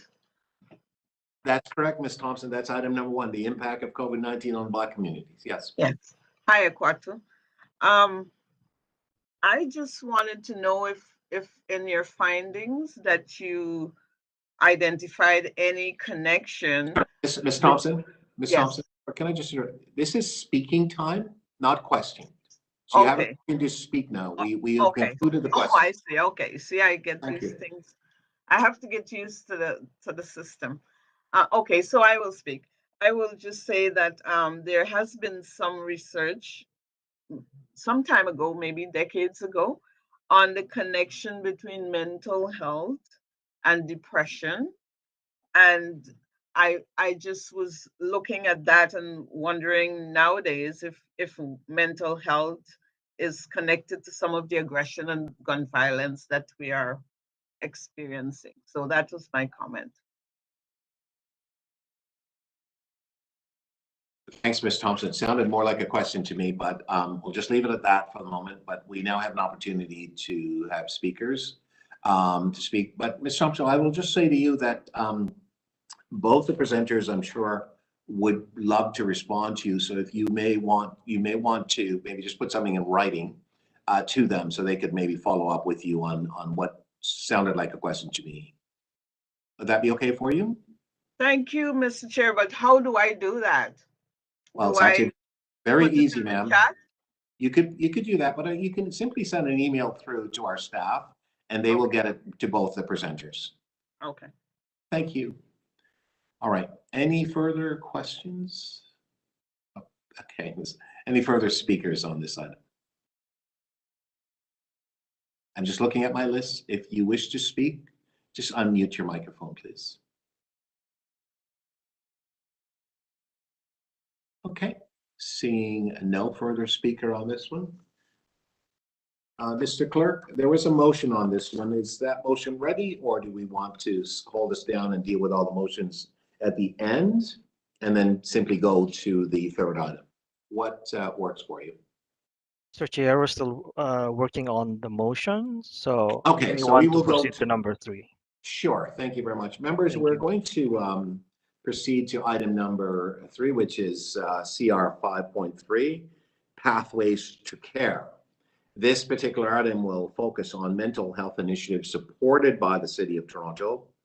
I always think that it's important to highlight some of the ways that the city has responded to these issues. Since the start of the pandemic, the city has provided over $2.9 million in funding to community partners through TO Supports Framework and the Mental Health Support Strategy. Recognizing the disproportionate impact that the pandemic has had on Black communities, and in keeping with its commitment to confronting anti-Black racism, the city has also invested $293,000 to 6 Black mandate agencies that were part of the Black Resilience Cluster through TO Support, and another $670,000 to 11 Black mandated agencies through the Mental Health Support Strategy. In addition, culturally appropriate services were made available through the Mental Health Support Strategy for Black children and youth, seniors, frontline workers, and those with intersectional identities, such as Black persons with disabilities and Black 2S LGBTQ plus Torontonians. Service provisions and range from therapeutic mental health group programs for parents, individuals, and group counseling for children and youth, employment helplines for youth, including LGBTQ plus youth, service navigation and case management services, emergency crisis intervention and case management services, and also micro grants to grassroots. I would now like to ask Dr. Fatima Jackson-Bess, who is the project manager for Pathways to Care. Dr. Jackson-Bess is a public health researcher who specializes in mental health and whose work focuses on communities in Canada and the Caribbean, and she's here to provide her presentation. Dr. Jackson-Bess, are you here? Yes, I am. Yes, good afternoon and welcome. You may begin your presentation. Thank you. Thank you so much. Well, thank you again to Milana for inviting me and facilitating me today. I do have a presentation that I wanted to share. All right.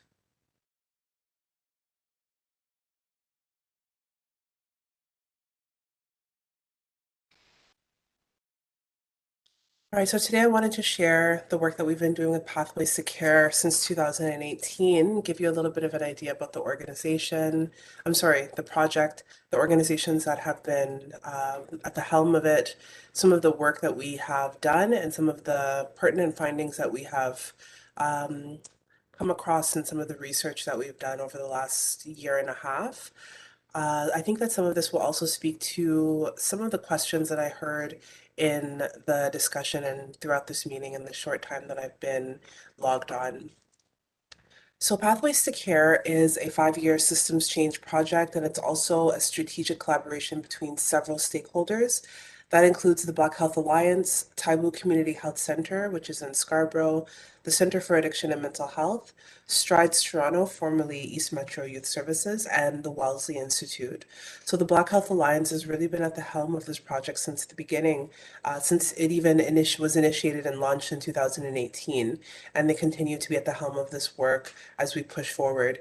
Again, we started in 2018. Our end date is about a year and a bit from now. So while we don't provide primary care services, we do work at a systems change level. And at that level, we're mandated to remove and work towards removing barriers and improving access to mental health and addiction services for Black children, Black youth, and of course their families, which includes caregivers, chosen family, etc. And we're doing this by making interventions at the policy, sector, and population levels. Our main funders are the Public Health Agency of Canada and the Ontario Trillium Foundation. We also received a small grant from the CABR in 2020 to facilitate and support our focus group data collection in Toronto, which was our pilot city. And I'll get into a bit of that as we continue on in the presentation.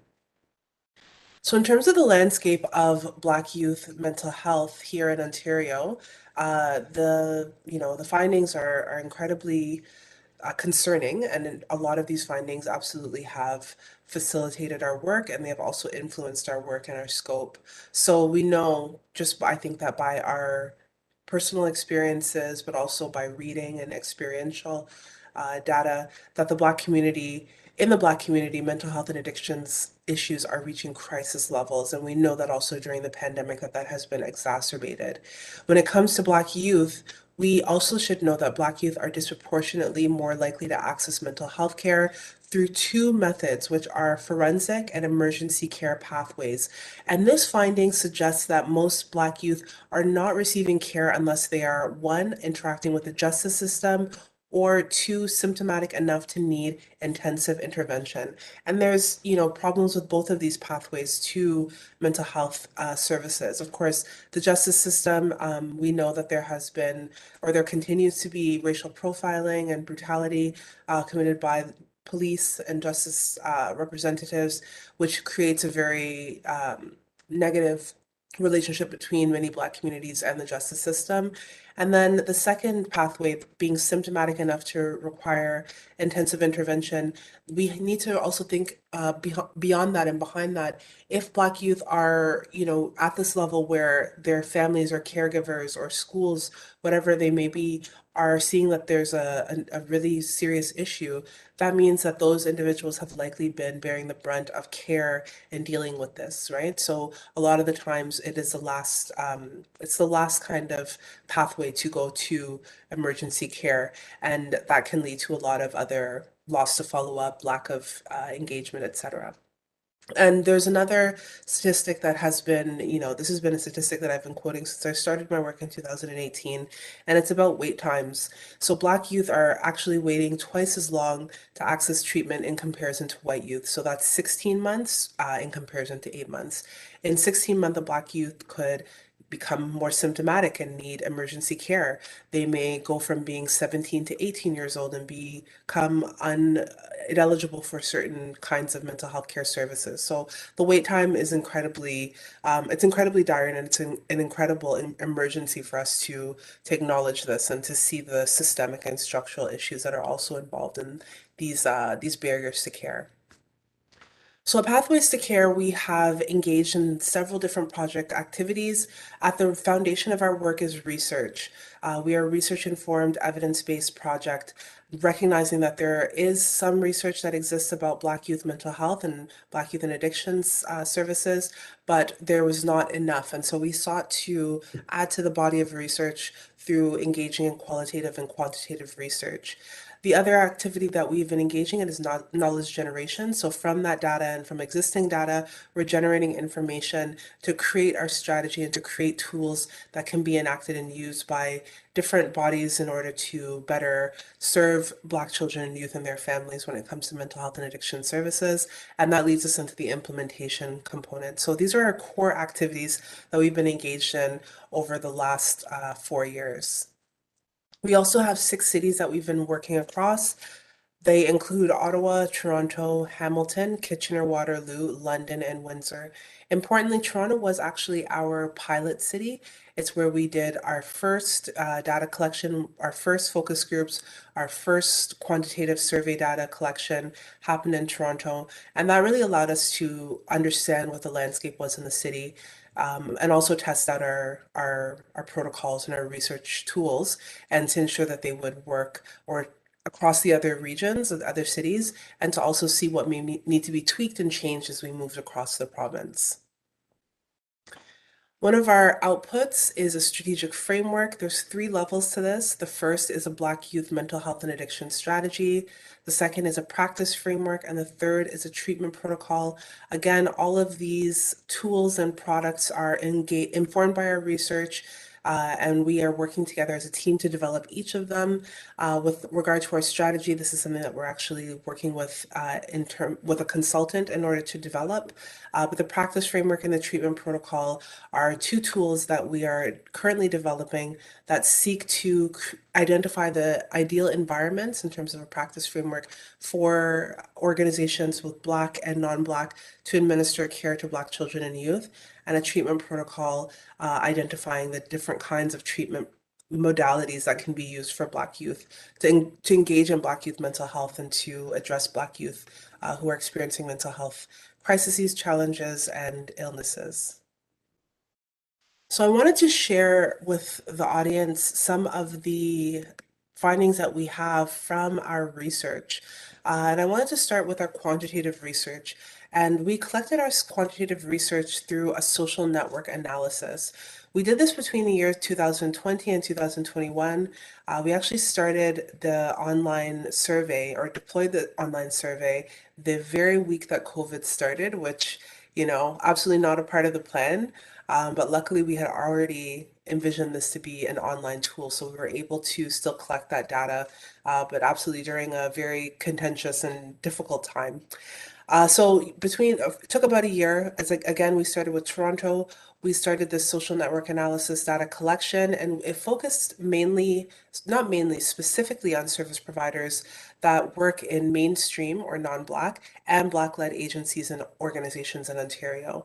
Many of these agencies and organizations are mental health providing agencies and organizations, but for many of the Black-led agencies and organizations that we included, they were not necessarily specifically focused on mental health and addiction service provision, but we also recognize that for many Black community members, going to Black-led agencies and organizations is sort of the first line of defense when seeking to find a trusted, culturally competent organization that they can turn to for help. So the SNA was I believe it was about 30 something questions in the SNA. It was really an opportunity for mental health care service providers to share information about their organizations, which included the location of those organizations, the types of services that they provided, the different referral patterns, which was incredibly important to our work, recognizing that not all, Black-led agencies or organizations may provide mental health care services or may provide long-term mental health care services. How do they determine where to send families and Black youth and Black children to afterwards? We were also very interested in knowing the goals and the missions of organizations, and specifically learning whether or not they had engaged in anti-Black racism training or had any anti-oppressive mandates or missions in that guided their organizations, just so that we could see how amenable they are to Black clients. And we also wanted to take some information in about organizational practices and policies related to serving Black children and youth. So, and this gives us an idea of what kinds of barriers and facilitators to care exist in these organizations and agencies.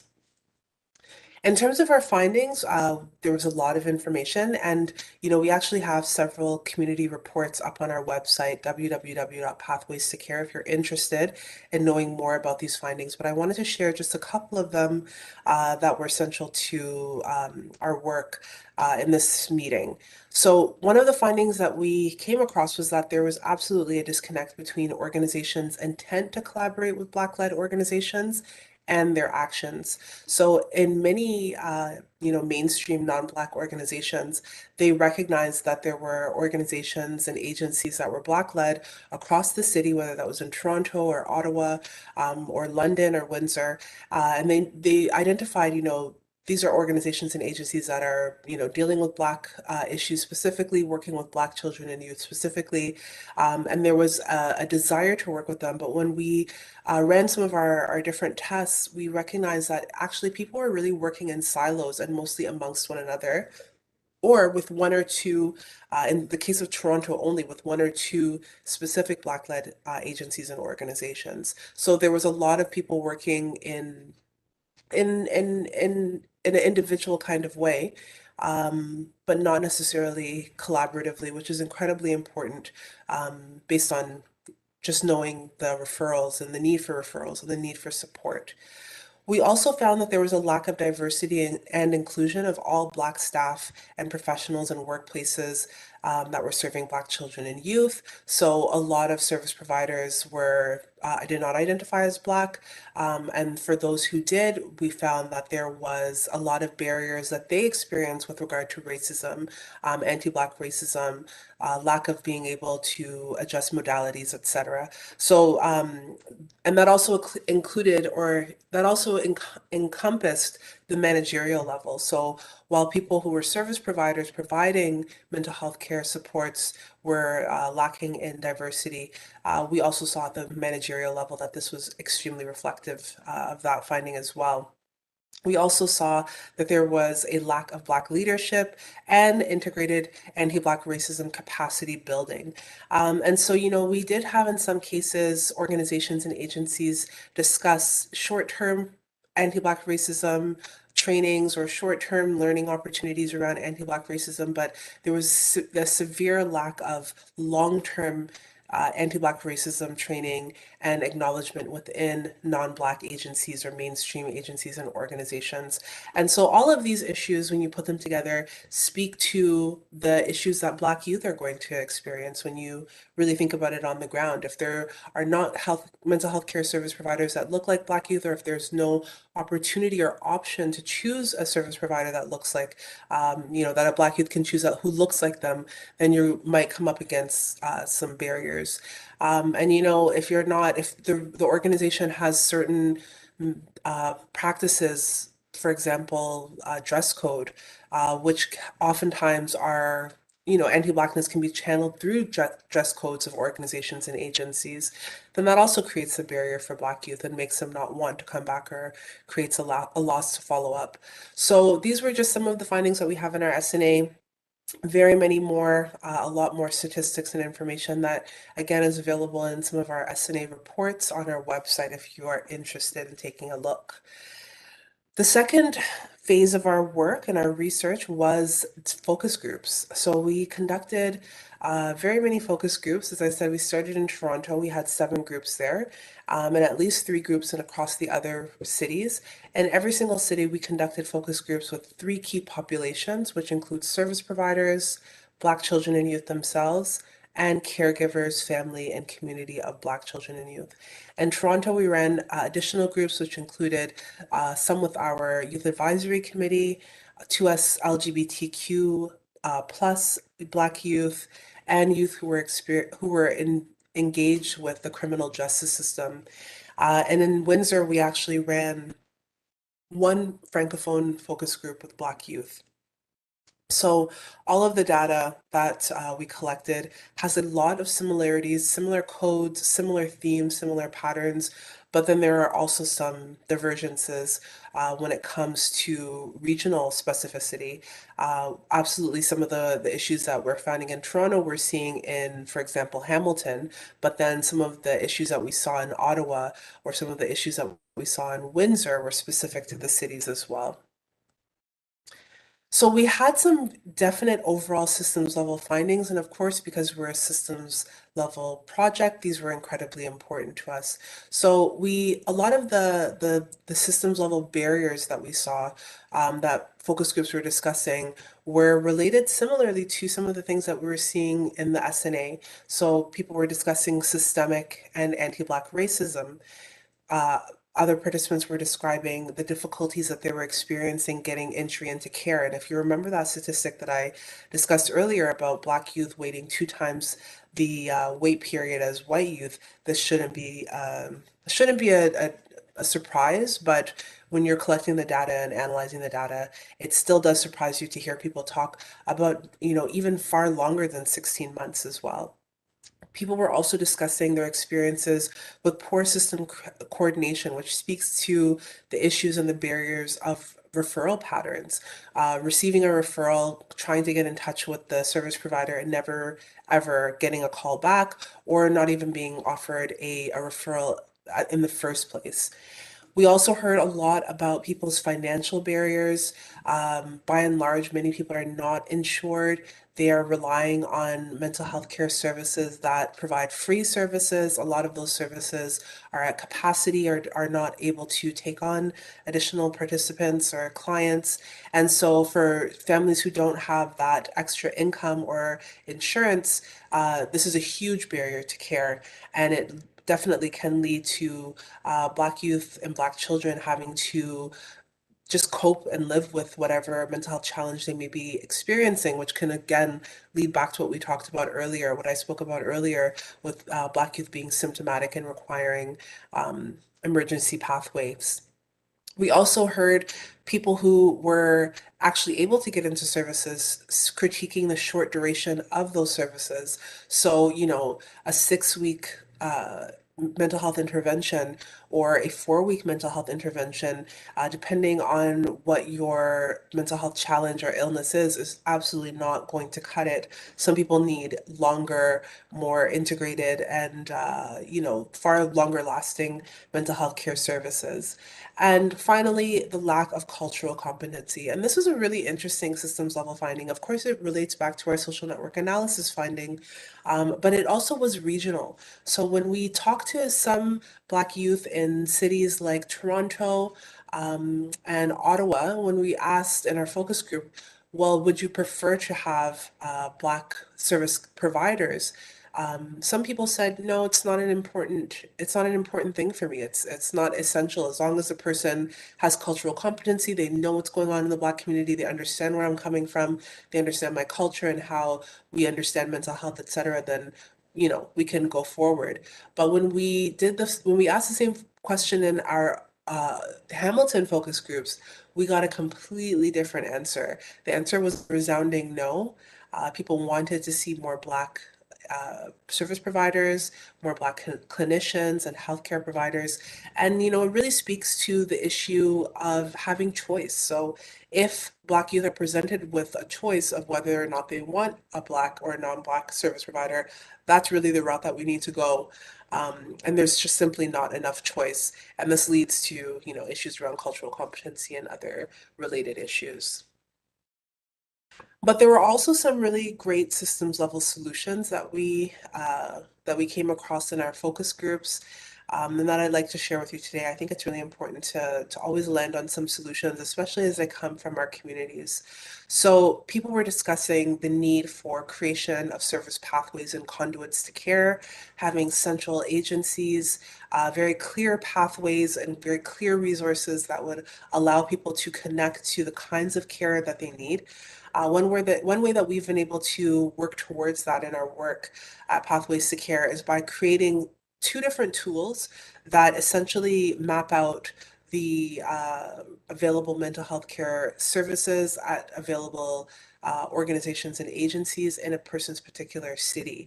So if you go onto our website, we have an interactive map where if you're living in London or if you're living in Windsor, you can zoom in and see which organizations are nearby or in close distance that you may be able to get care from.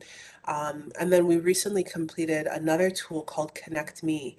And this is a filter. It's like it works by filter. So depending on the kind of costs that you're looking for, the kinds of, you know, whether you need free mental health care access, the kinds of languages that you need mental health care access in, and other kinds of filters that you're able to apply, and then you'll be able to find services nearby as well, based on the organization and what they have going on. Unfortunately, neither of our tools indicate whether or not agencies or organizations are currently accepting clients, and that's something that people would only know if they go into them and they use these tools. But, you know, this was one of the solutions that people landed on. We need increased, you know, service pathways and conduits to care for Black children and youth. We also, of course, always need increased funding for Black specific programs and organizations. We also need partnerships between Black specific programs and non-Black programs. We know that a lot of money does not always land in Black communities, and yet Black communities have been, especially in the past, 2 years as a pandemic has been ongoing, has been really picking up the slack and providing and creating solutions and mental health care services for Black children and youth. And so, but a lot of the times that money is a drop in the bucket when it comes to larger shares that non-Black programs and agencies are receiving. So, we need to increase the funding for Black specific programs, and we also need to see opportunities for partnerships so that the money can be shared in a more equitable way, perhaps between non-Black and Black agencies and organizations. Of course, we need to see an encouragement amongst non-Black services to invest in and recruit Black mental health care workers. Again, as I said, it's all about choice when it comes to mental health care service providers for Black children and youth. Free longer-term services for Black youth, self-explanatory, and crisis support teams. We absolutely need to create an opportunity for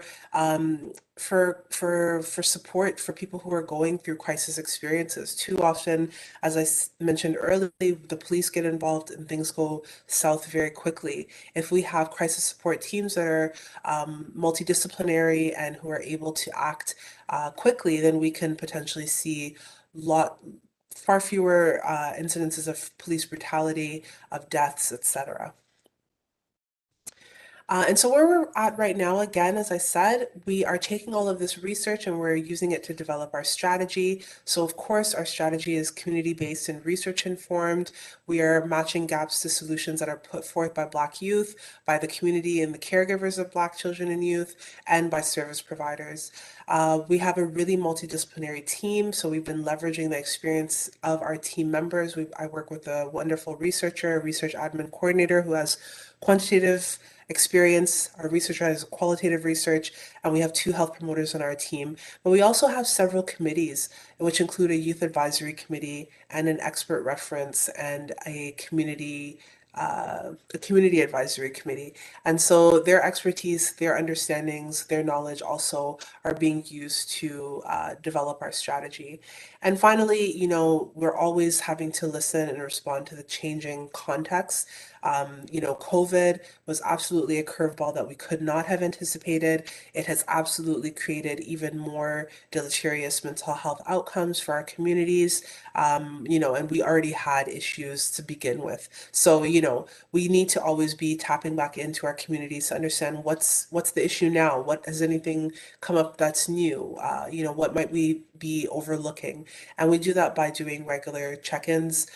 We do member check-ins with all of our focus group participants to enable any kinds of feedback that might be necessary. We do that with our committees and our partners, etc. So thank you so much. That ends my presentation. Thank you very much, Dr. Jackson-Bess. Let me now turn to members of the committee to see whether or not there are questions of you based on your presentations. Members, I'm just looking at the screen, just looking to see if you have questions for Dr. Jackson-Bess. Looking at the screen, I see, okay, Lemo, I'll just take you. I'll just see whether or not there's any others as well. So I have Lemo who has questions, and I'm looking at the screen. Again, I remind you, if I don't call your name and you have questions, if you can just unmute yourself so I can just create a list as to questioners, please. But we will begin with you, Halemo. Go ahead, please. You have 5 minutes. Thank you. Hi, Dr. Jackson-Bess. Thank you for your presentation. My name is Halimo. I'm actually a forensic social worker in the Scarborough area, so I work with individuals who have major mental health disorders and criminal justice involvement. And partly because I'm in the Scarborough area, but mostly because of that slide that you shared, that a lot of Black youth experienced their first mental health intervention through the forensic system really resonated. And I think the critical piece that a lot of sometimes my non-racialized colleagues miss is the fact that a lot of racialized communities are over-policed, and children or youth sometimes have like negative interactions with police. So when they start to experience a mental health crisis, a lot of the times that's viewed from a criminal justice lens, and then this whole pathway starts unless they are aware or have individuals around them who are aware of like mental health diversion or things that can support them in not having a criminal record that then impacts them for the rest of their lives. In terms, and then one other thing is that I see quite a bit, and it's challenging because then it brings in the healthcare system and doctors, is labeling. And a lot of times I'll see a lot of Black youth are labeled with antisocial personality disorder, and that kind of goes back to the over-policing, and that really does impact not only how they're viewed in the medical system, but the type of care they receive, or even how the language and narrative of their medical files. I've read medical files where doctors have written, oh, this person doesn't need to be in a hospital, he needs to be in jail, which is not for a doctor to decide, right? Or this person is malingering because the hospital is more comfortable than the jail, and then come to find out this person is experiencing first episode psychosis. And as we know, the more often you experience psychosis, it has permanent damage to your brain that impacts your functioning for life. So this is really like life or death for a lot of people, right? So having said that, I'm really excited that your table is very solution focused and structurally solution focused. And my question for you is, you mentioned that there was like some differences amongst the regional areas, but what was the most consistent feedback you got from like all three, the service providers, the youth, and the care providers? Oh, such a good question. I mean, you know, our focus groups, when it came to service providers, it was all Black service providers, predominantly Black identified service providers.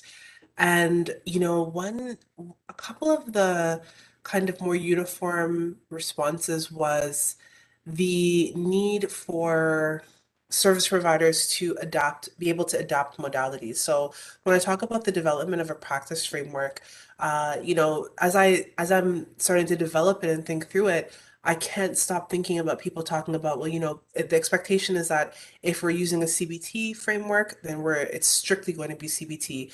But we need opportunities for adaptability and for customization and personalization.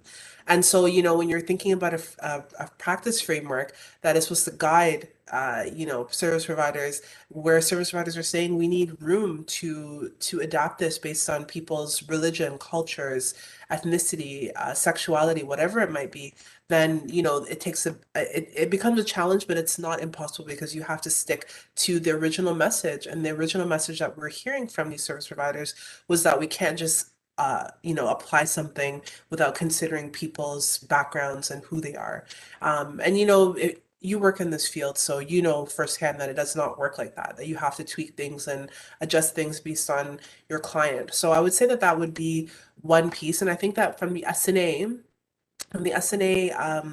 survey, which, you know, some Black service providers responded, but also many non-Black people also responded from, you know, mainstream organizations and agencies. I think that people were really, you know, one thing that we definitely saw, not heard, because what people tell you and what you actually observe or see through the research can be two different things, was that people are not working in partnership with Black agencies and organizations. It's just not really happening. We have some amazing graphs on our reports in Toronto and in the other 5 cities. So the reports that are on our website, Toronto has its own and the other 5 cities are all together. And we have this like way of looking at different nodes, and you can see who's working with who. And in every city, you know, with the exception of Toronto, in 2 circumstances, people are working with one another, mostly mainstream, right? They're not working with, you know, Black-led agencies and organizations, and that's a huge issue. So, you know, that's not necessarily what we heard, but based on, you know, the data, that's what's happening and that's what we saw. Okay. Thank you very much for the questions, Halima, and thank you very much, Dr. Jackson-Best, for your response. You're welcome. Let's just see whether or not there are any other members wishing to ask you questions. Ms. Phillips, go ahead, please. You have 5 minutes.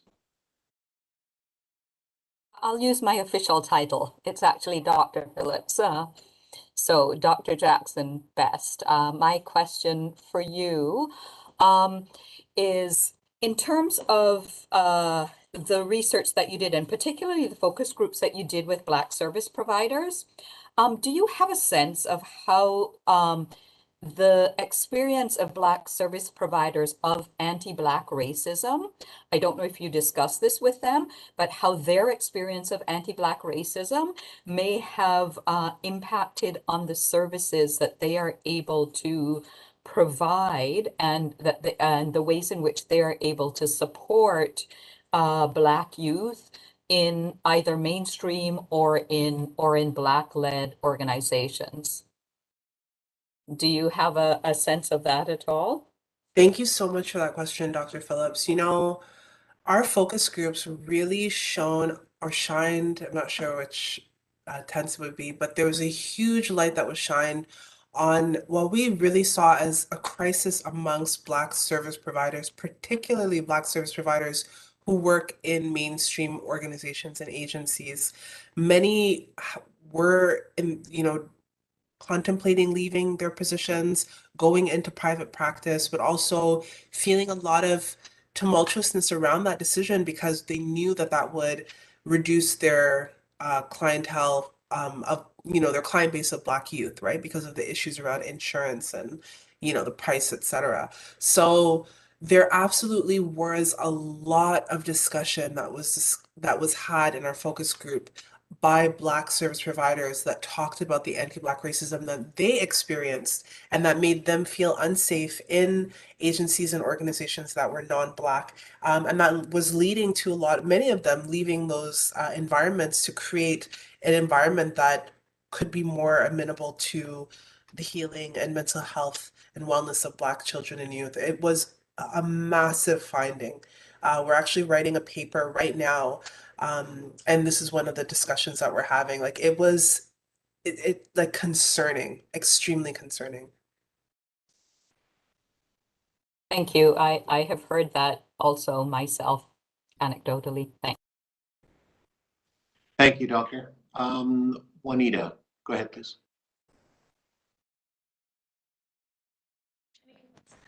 Yes, you were mentioning, by the way, thank you so much for that insightful presentation.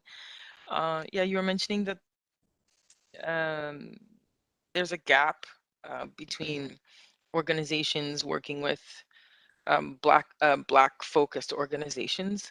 How do you suggest we go about bridging that gap, and why does that gap exist at all to begin with? Yeah, this is a really good question, Juanita. I mean, I think that I don't know why the gap exists. I think that there's structural and systemic reasons for the gap being created and for it persisting. You know, there absolutely, I think that a lot of the times when people think about Black-led agencies and organizations, they look at them or view them as being kind of niche or, you know, specific to the community, maybe community-based, you know, organizations that do Black History Month, for example, not organizations that are doing frontline work when it comes to supporting the mental health and well-being and wellness of Black youth.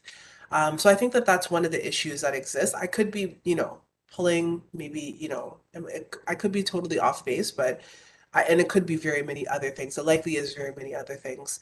I do think though that one way to bridge that gap is by creating partnerships with agencies and organizations. Like a lot of these non-Black mainstream organizations express interest or an intention to create partnerships, but when it came to taking that step, it just fell apart or there was no second step, right? You can have an intent to do something, but if you don't follow through, then we don't have anything to deal with.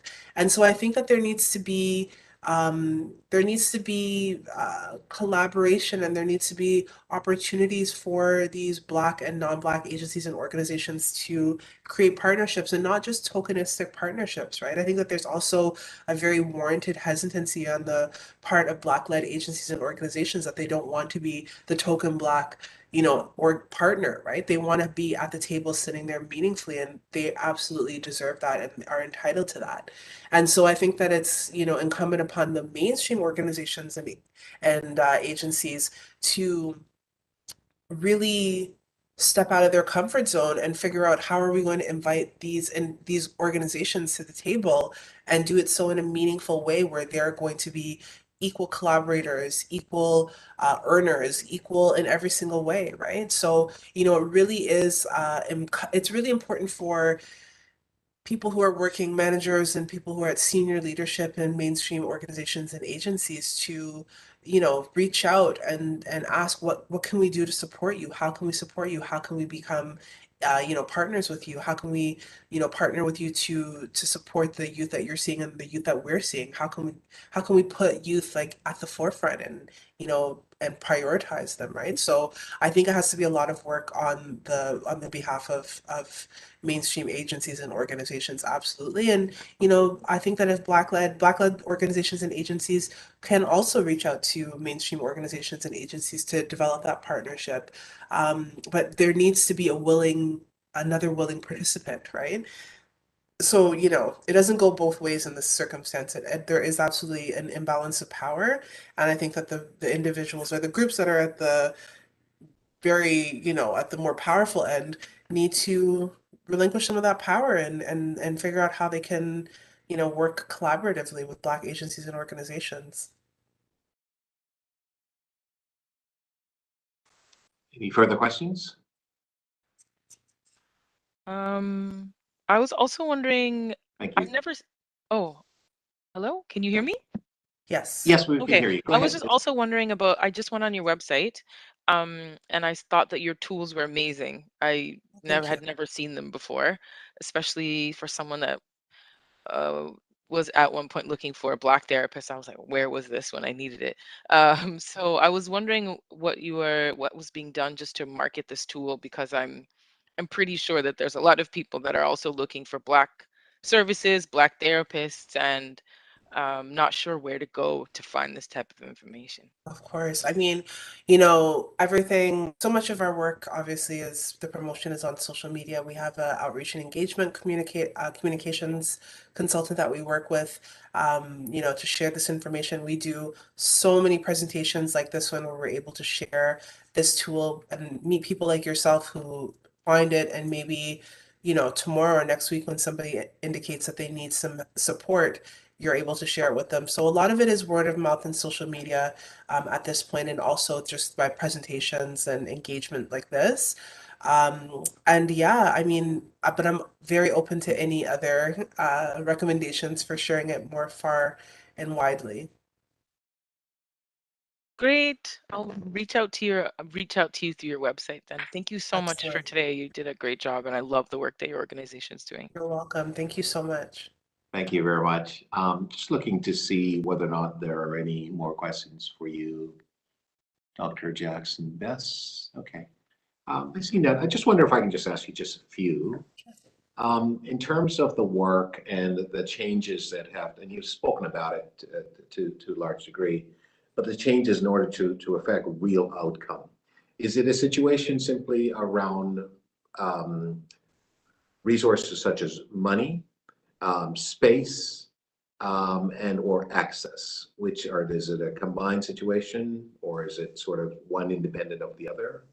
I would say it's absolutely all of those things and more. It's also stigma, right? Right. A lot of our work also, some of the barriers that we found, we did a systematic review, a scoping review that was published in 2020 that consolidated all of the existing data that we could find about Black youth mental health in Canada. First time that it had been done in 2020, the first time a systematic review, which is, a very fancy literature review, very difficult for people to argue with it because it uses scientific methods and research questions, etc. The first time that someone consolidated all the information was in 2020 about Black youth, right? So that's kind of besides the point, which absolutely speaks to, need and access, just to data and information. But, one of the findings from that systematic review, and the finding that also continues to come up in our, focus group, was about stigma. There's a stigmatization around mental health for Black communities. And I always say we're absolutely not alone. I'm also Muslim. There's strong stigma about mental health and mental illness in Muslim communities. In Caribbean communities, I'm also Caribbean background, very strong stigma as well. So this is cross-cultural, cross-racial, cross-religious. But, the stigmatization is also an incredible issue. And all of these issues are absolutely intertwined, which makes it more difficult because you realize you can't kind of address one. You can't address access without talking about stigma, without talking about resources, without talking about partnerships. But it also speaks to like the urgency of this issue, right? The fact that it's all connected, and you can't, even though we're working, our tagline is, improving access. Improving access requires addressing stigma, it requires addressing barriers, it requires amplifying facilitators to care, right? So it absolutely is all of these things, and it can be a little bit overwhelming, but you know, we can't do everything in 5 years, which I knew in 2018 when I started with the project, but we can do something, right? We can do Sure. something, and that something is incredibly important. Sure. I guess two things further to that. One is, are you aware of the work that the city is starting to do with respect to developing their mental health strategy for the city of Toronto?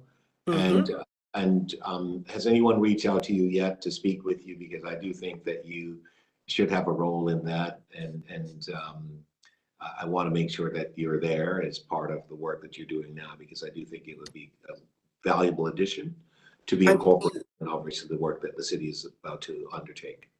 So I'm assuming that this is the undertaking of the city with regard to sending crisis teams out for people who are experiencing. No, that's one aspect, but the city is putting together an overall strategy dealing with mental health issue, which Okay. is obviously independent of that, but of course will be a subset of that, obviously, when it's all put together.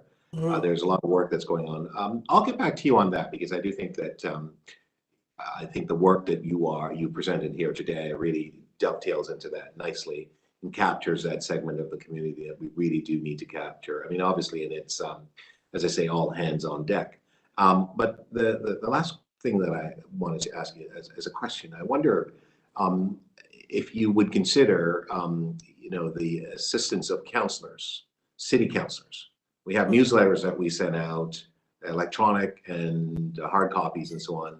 If we could maybe, and you could start with me if you'd like, maybe have a piece that would be structured so that I can get it out to the community to inform as to the work that you're doing and access information about your website and so on, because I think it's, in many instances, it's just the lack of information. People aren't aware as to the work that you're doing. I don't suppose you have a problem with that, but I'm just posing it as a question of that. Would you be interested in collaborating and working with myself? And I suspect other members of council who would be interested can provide that information. They can get out into that community, because we do have access to that broad range of content. Absolutely, absolutely. That would be a wonderful opportunity. Fantastic. Thank you so much. I really, and I too have gone on your website as well, and I'm just blown away, basically. I'm glad. So I think that encourage more members to do that. So thank you for your outstanding presentation today, and thank you certainly for your leadership and the work that you do. Members, I see no other further questioners and so on. So we've sort of jumped around a lot today with the variety of presentation and so on. So I'm just going to, if I could, just conclude with respect to Dr. Jackson Bess's presentation and just to deal with this. So I would simply like to thank you for the presentation and like to move receipt of your presentation, and to obviously remind all of us that the work with you, it's ongoing. There's a lot for us to be able to kind of unpack with what you just presented to us today.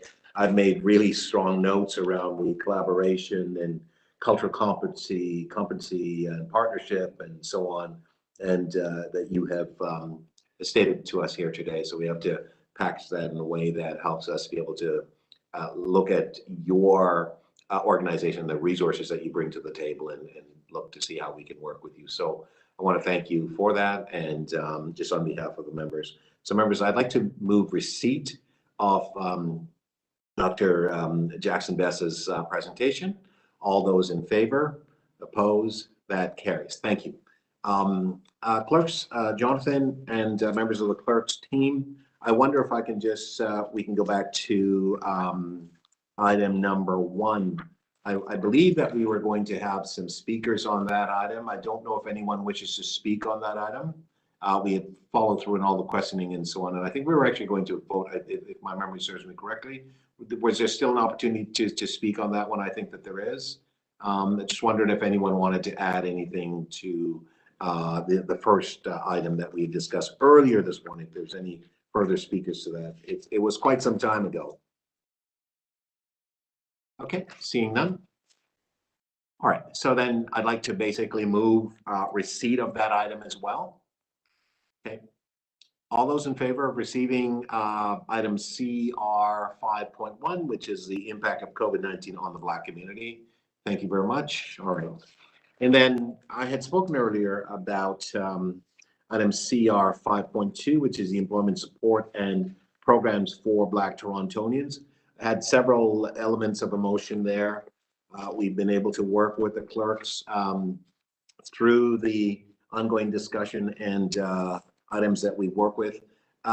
Clerks, I wonder if you could perhaps put that motion on the screen. I did speak to this and reference the component parts of the motion.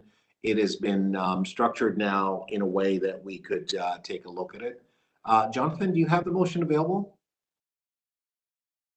Yes, Mr. Chair, we will display it. Thank you very much. Looks like Sylvia's putting it up. Thanks. So I'll just read it out, and you can see it, but basically this is this request, the City Council requests the city manager to work with the provincial and federal governments to establish an intergovernmental table to better prioritize equitable outcomes and racial equity through ensuring the experience of Black, Indigenous, and racialized communities are reflected in the planning, coordination, and implementation of COVID-19 response and recovery efforts. And that this intergovernmental table establish the following priority action items. A, Black mental health and wellness outcome as a priority area aimed at addressing the disproportionate impact of COVID-19 on Black communities. And B, remove barriers to employment and entrepreneurship and increase access to economic opportunities with a focus on Black youth for Black communities as an additional priority area aimed at addressing the disproportionate impact of COVID-19 on the Black community. And in essence, this motion, while it is being tabled with respect to item 2, it really encompasses essentially all three of the presentations that we received here today. But it is that there is greater work to be done, and this is going to only be successful if we have collaboration between all levels of government and focusing on addressing the issues around the barriers that are experienced. And we all know that. I think we spoke about that. We spoke about that quite well today, experienced by Black and Indigenous communities and so on. And at the same time, we focus on the mental health and wellness outcome and prioritizing those so that we our focus will be on the recovery, but at the same time we don't forget the impacted group. And we've heard from the presentations today how the Black community is affected and were affected prior to COVID, but even more so. And of course, looking at removing employment barriers. And Mr. McNee spoke earlier around entrepreneurship, and he talked about other opportunities in terms of providing, assistance to the Black community and so on. So this is really an overall comprehensive, I guess, motion to essentially include all that we've heard here today. I'm simply moving it under CR 5.2, but it does really cover a broad a range of issues and concerns that we have, and we've heard here earlier this morning and now this afternoon. So, Ms. Phillips, you had a question? Go ahead, please. I do. Could we add Black health, Black mental health, and as opposed to just focusing on mental health? Because I think the first presentation focused a lot on issues that are both structural and social determinants of health in general, mental health being a portion of that. But I think that, especially given the situation with COVID-19, that Black health in general, as well as Black mental health, would be valuable to separate those two. So you're looking at a differential between Black mental health and Black health. I was, thank you so much. It says in A, it says Black mental health.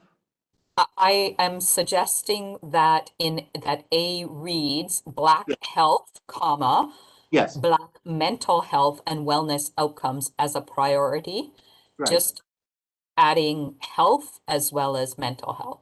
Yes, no, that was what I just stated. Black Okay, health and Black mental health. So yes, we'll make the adjustment, and I think that's very helpful, and I consider that to be very friendly. Absolutely. Thank you very much for that. Okay, any further questions? I'll just wait for the clerks to make that adjustment, and that's I think that's an easy adjustment. Black health, yeah.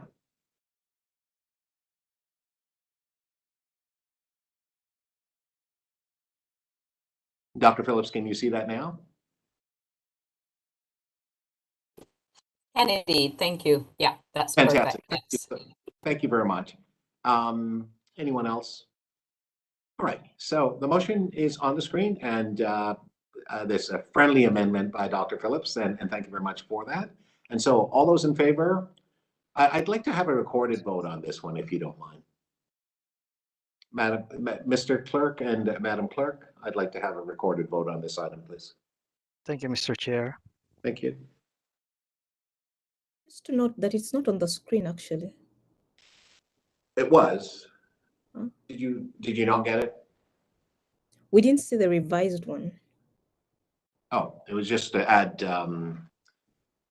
Black health, comma, mental health. It was okay. It was okay. Here it is now. Here we go. Can you see it now?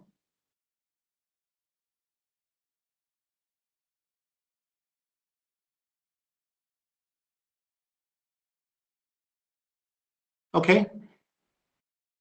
Clerks, can we have a recorded vote, please? Okay, Mr. Chair. Members, this is a recorded vote for a motion from the chair. Members, if I call your name, please indicate if you're in favor or opposed. Theophilus Ajay? Absent.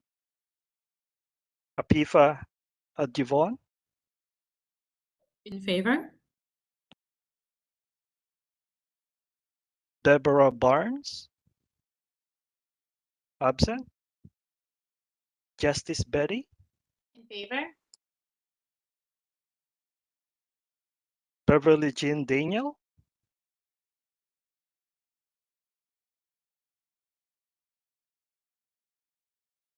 Beverly Jean Daniel? Mark absent. Monique Hanson? Mark absent. Halimo Hashi? In favor? Juanita Quarting?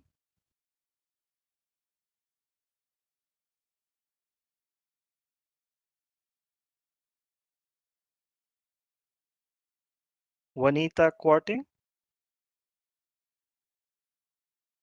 Absent. Adam Lake?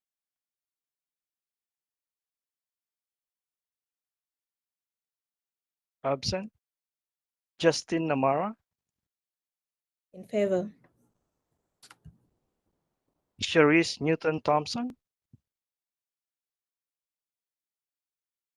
In favor. Thank you. Eman Phillips? In favor. Thank you. Councilor Michael Thompson? In favor? Thank you. Molian Ware? In favor. Thank you. Maya Yaya? Mark absent. Mr. Chair, Yes, the John. vote carries with a vote of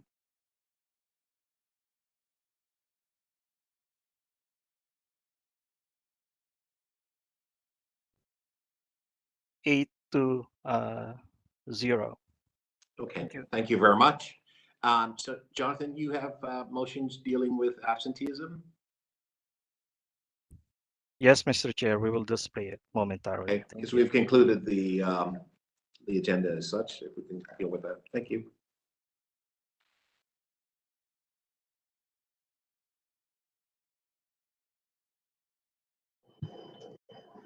I'm sorry, I have to leave for another meeting, so I will just come off this call.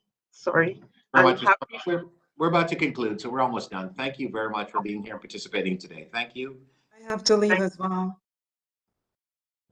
It's Moanne. I have to leave as well. So yes, of course. Is this the last one? It is the last item. Thank you. Yeah. Okay. The Confronting Anti-Black Racism Advisory Committee excuses the absence of Deborah Barnes, Monique Hanson, and Maya Yaya from the February 16th, 2022 meeting of the committee. All those in favor? Opposed? That's carried. All right, so members, we've concluded the agenda. I'd like to basically move that we adjourn the meeting. All those in favor? Opposed? That's carried. Thank you. Stay safe and healthy, everyone. Thank you very much for your participation today. Bye-bye. Thank you. Bye-bye.